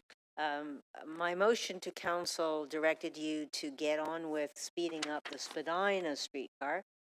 Can you tell us what's the status and when will we start seeing real improvements there? Through the chair, we are making really good progress with respect to that, and we believe that we should be able to have that online by early February at this point in time. And with that pilot location, that's going to serve as a feeder to many other locations within the city as well. Right, and how much is that going to improve travel time for TTC riders on the Spadina streetcar? Through the chair, we have to take a look at, there's going to be changes in terms of the surrounding traffic patterns and everything, so it's still a little bit early for us to report on how much of a difference that's going to make. The intent was, though, however, to report on that in the upcoming congestion management plan report in early next year. One of the submissions that we received to this meeting was a proposal by Chad Letty to make a number of changes to the Spadina line, including eliminating left turns and putting stops on the near side rather than the far side. Can you tell us first, are you reviewing not only changing the timing, but also eliminating left turns, which so badly slow down the streetcar? Through the chair, right now we're looking at parking changes and parking amendments and making sure that there's alternative parking scenarios there. We can certainly look at what the impacts would be in terms of removal of the left turns as well, although that would require a slightly larger study than what we're currently doing. All right. Will you agree to review Mr. Letty's proposals and consider those steps as well? Absolutely. Yeah. One of the other things that's been brought up over and over is that we should consider having two-stage pedestrian crossing for Spadina. Spadina is a very wide street, and the streetcar has to wait a long time for slow pedestrians to cross all the way from the east side to the west side. Have you considered staggered crossings where pedestrians would wait in the middle? Through the chair, we are also looking at that, and there are some other jurisdictions like Hamilton that implement two-stage crossing for pedestrians. Obviously, we would want to make sure that we look at all safety angles with respect to that as well, too, before we implement it. But yes, it is something we're looking at. All right. I understand that Kitchener has true transit priority. Have you reviewed their system, and is there something there we could adopt here without having to go to Europe? Through the chair, we can certainly look into that, although I guess it's always depending on what technology, what controllers they use, and how that varies with us, but we can certainly look into that. Okay, no, that's not something you've reviewed yet. No, not as yet. All right. In terms of near side versus far side stops, the original argument for far side stops is that it was going to save time because the streetcar wouldn't have to stop for stop to pick up passengers and then have to wait through a red light cycle. Mr. Letty argues we should go back to near side stops. Have you reviewed which is faster for transit, near side or far side stops? Through the chair, the conventional wisdom is if you have far side stops paired with TSP, that's generally more effective for getting vehicles through and then serving a stop. I'm not familiar with Mr. Letty's arguments, but we could review it and back to you if you wanted. All right. Once the work that's now underway is in place, do you expect that the far side stops will in fact be saving riders time? That's certainly the hope. But between stop placement and stop spacing distance, those are all things that we will consider to help optimize the transit experience on Spadina. Okay. How similar is the transit experience on Spadina to the experience on streets like Dundas that don't have a dedicated right-of-way? In other words, how much will we be able to generalize those learnings? So for the locations that have near side stops.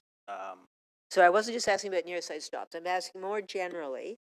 We've heard from Mr. Brown that work is well underway to speed up the Spadina streetcar, but we've got other streetcars we also need to speed up, including College and Dundas, which don't have their own rights of way. How much will we be able to learn from Spadina that helps speed up those other streetcars that are stuck in traffic? For those other corridors that are in more mixed traffic, it's other priority measures that are more beneficial to them, like changing stopping regulations, parking regulations, stop spacing, turn restrictions. And so the turn restriction piece is something that's a commonality between Spadina and some of our other mixed traffic streetcar routes. But it's certainly those other measures that will have more benefits for improvements. Do you need further? Last question. Do you need further authorization from this board to be able to make recommendations as to how to speed up the other streetcar lines such as Dundas and College? Through the chair, we do not need further authorization from the board, but to the transit priority measures that were mentioned, specifically the removal of parking, that's where we will need approval from City Council, and that's where typically we don't get that approval, and so we will put forward those measures. Nothing gets transit moving more than having a lane, and so as part of our analysis, we'll put forward those recommendations to remove parking, patios, construction from live lanes of traffic, and of course, we'll see where that goes with City Council. Any other questions? No? Okay. One question I did have is, could you just sort of explain the relationship between the frequency of stops on the streetcars and the inability to reach higher speed? Through the chair and the City of Toronto Streetcar Network, we have quite a few more stops, and in many instances where our stop spacing is quite close, and with the large vehicles we have in our Has streetcar. that been reviewed since we changed vehicles from the previous streetcars to the newer streetcars? Through the chair, it has been reviewed. I would say it's reviewed more in kind of a localized kind of setting, like we have for bunching and gapping, where we've looked at that for St. Clair, for example, and on other routes. And so we definitely do that. What we're embarking on now, though, is a more comprehensive network-wide review. What it will reveal is that if the desired outcome is faster streetcar service, the recommendation will be stop removals. And those are always difficult and sometimes contentious. And we recognize that, but with the kind of support and marching orders from this board, we'll bring forward those recommendations where stop removals will help improve speed. When the TTC decides to remove a stop, there's nothing, unless the TTC board says don't remove the stop, there's nothing actually preventing TTC from removing a stop. I've had bus stops removed in my ward. And just, yeah, these are the stops we're removing. Through the chair, correct. I think what we tend to do and like to do as a practice, though, is to consult with local councillors and communities when that happens. And how will those consultations take place? Through the chair, we have a kind of a practice of typically, as you know, with bus stop removals where we do that consultation. We haven't typically done it very often with streetcar, and so out of the analysis we would do, we'd also want to refresh and re-examine what that consultation looks like. The outcome and the feedback almost exclusively, with very few exceptions, is do not remove our stop. So that's what I said. Yes. I won't mention Hutcherson Square. Is there any reason why a streetcar in its own right of way should not be going higher than cars in the same road? Like, is there any reason why a streetcar in the right of way of Spadina or St. Clair should not be going at a higher speed than the speed limit? Like, what's the rationale for that? Through the chair, I'll try to answer that question. So in pure theory, no. A streetcar in its own right of way should be going at its own speed. However, there's other factors to consider. You brought up stop spacing. Definitely, the more stops you got, the more frequency of the stops. Transit signal priority, as you talked about at length, that's a point of consideration. Folks entering our right of way, potentially, those are other factors as well. So there are other mitigating factors or other factors to consider that would kind of throw off that theory. So regarding I guess the person's entering the right of way, currently along the Eglinton, Spadina and St. Clair streetcars, are there not barriers that prevent people from walking through those right of ways? There are, I believe, in certain cases. There aren't in others. Intersections are also an area that are wide open as well, so some folks will get in, and we've had one-off situations even through testing where folks have entered through the intersection. Is that something that TTC will be looking at sort of in this more comprehensive review in terms of just erecting barriers so people can't sort of walk across right-of-ways? Through the chair, that's also started on our legacy network, albeit it is going to be a challenge, but most certainly. Okay. And I guess the last question is regarding the restricting left turns. Has TTC ever looked at restricting left turns in streetcar lanes that don't have their own right of way? So Dundas, College, etc. And what were the results of that?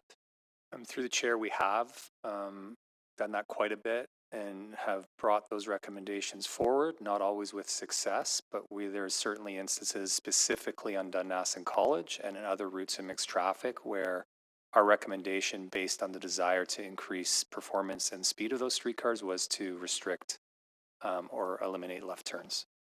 So just to be clear, right now during rush hour, there could be a packed streetcar and one person in one car holding up a streetcar to make a left-hand turn. Through the chair, in some instances, correct. That's still the case. And do we know how often that happens on a day and how that affects performance? In those instances, through the chair, in those instances, we do. And so when we put forward a recommendation, say to change the left turn restriction, we would add those performance numbers to that. Okay, thank you very much. Any questions? Further questions? Anyone to speak? Councillor Matlow. Yeah, I want to thank our staff for taking this on. It's both incredibly difficult and complex and completely necessary. If we want people to see the TTC as the better way, it's got to be affordable, it's got to be safe, it's got to be reliable, and it's got to quickly get people to where they need to go. And if they don't see that, then they're going to be taking their cars or finding other ways to get around if they can. And the better, often it's framed by some as this sort of like, are you pro this or pro that? And I would argue that if you rely on your car, if you're somebody who does rely on a car, the more people that choose transit as the better way means that there's fewer people competing with you in traffic. We all win when we invest in a transit system that works. So the use of technology is going to be a big part of this, and this is why we're asking to look at now I've learned that we need to be like really precise about the kind of transit signal priority that we're referring to. So not the Metrolinx contract version, I mean the real thing, and really go for it because we want our vehicles when they're approaching traffic lights to speak to them and say we need to get through and not be held up by traffic. Again, everybody wins when transit moves, including car drivers. With respect to, this is, bless you. It's a bit of a sojourn, but Josh Cole referred to it, and I think I look forward to this debate. The use of the real estate, the use of our lanes. I think we do need to, a lot of big cities around the world don't have a lot of street parking on their main streets. And there are some places where it will be retained, but I think we need to be open to having that conversation about where it makes more sense.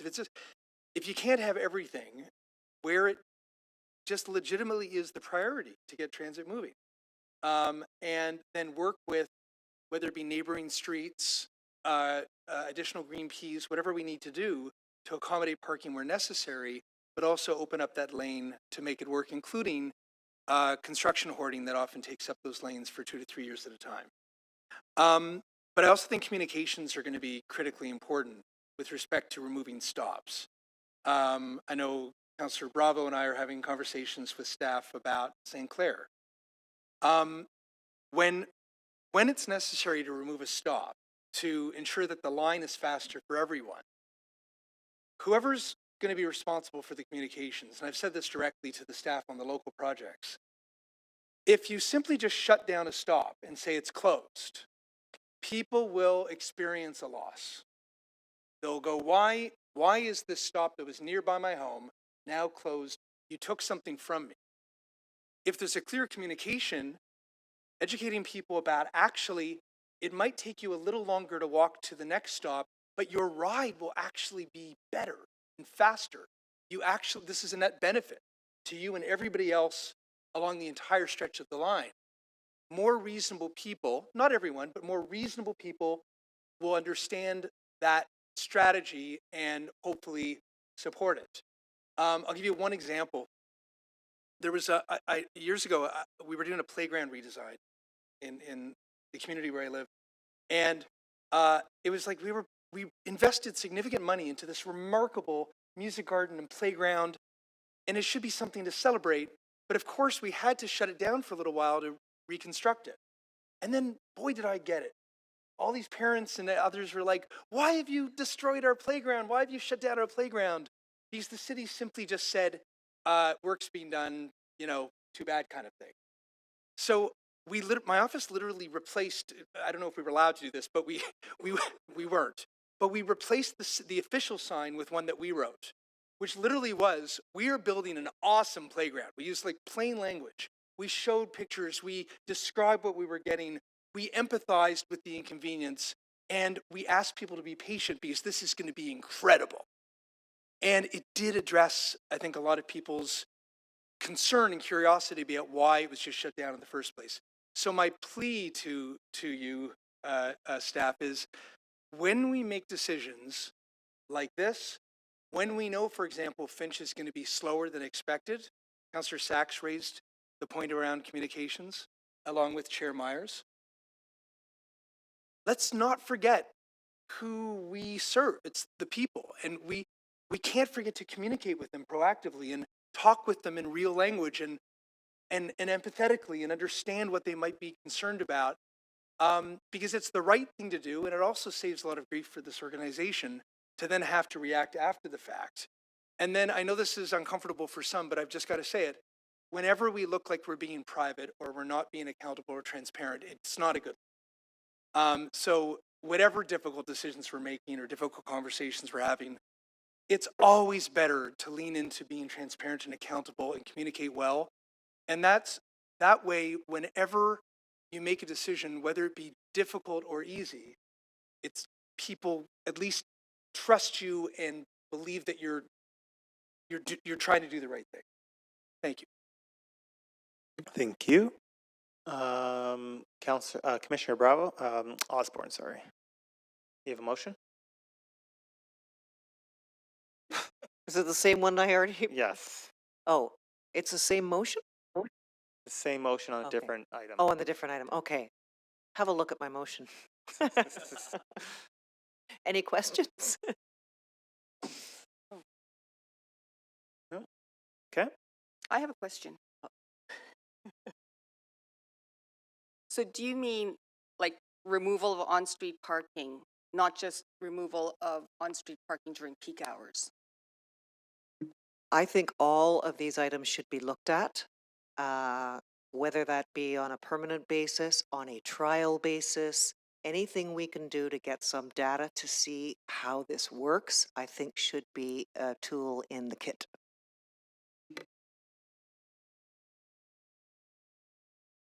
Any other questions, Commissioner? But hold on, but just for clarity, I think arterial roads should have no parking on them.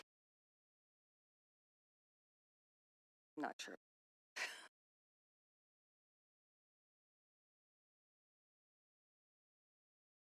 Any other question? So this is just to look at as a study. That's the motion, right? Not to direct management to. It's No, not this is- management, it's the city. The city will look into the various things that we have no authority. It's just directing them to start to look at measures that will help improve transit speeds. So for example, on some of the streets we've talked about on Dundas, where there's a streetcar college and so on. Any other speakers on this item? No, I don't think I don't need to speak on this. Welcome to LRTs. Okay, we'll take the amendment by Commissioner Osborne. All those in favor? Opposed? Carried. Item is amended. Can we have a recorded vote? Please?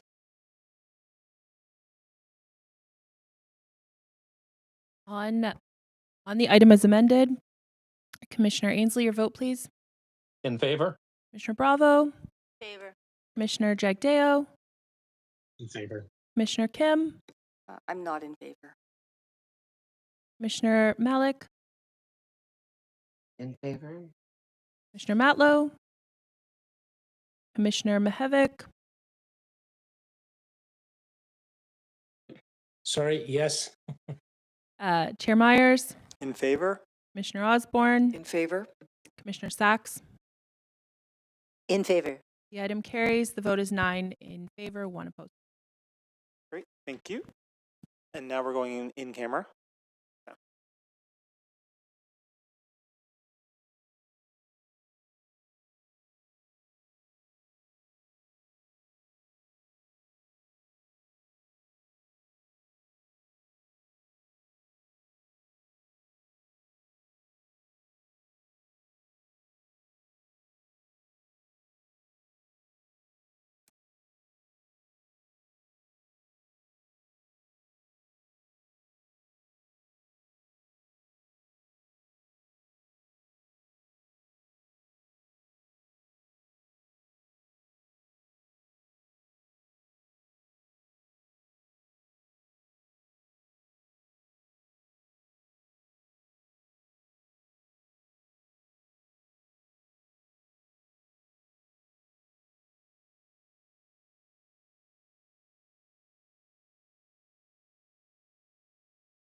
Members, we're back in public session.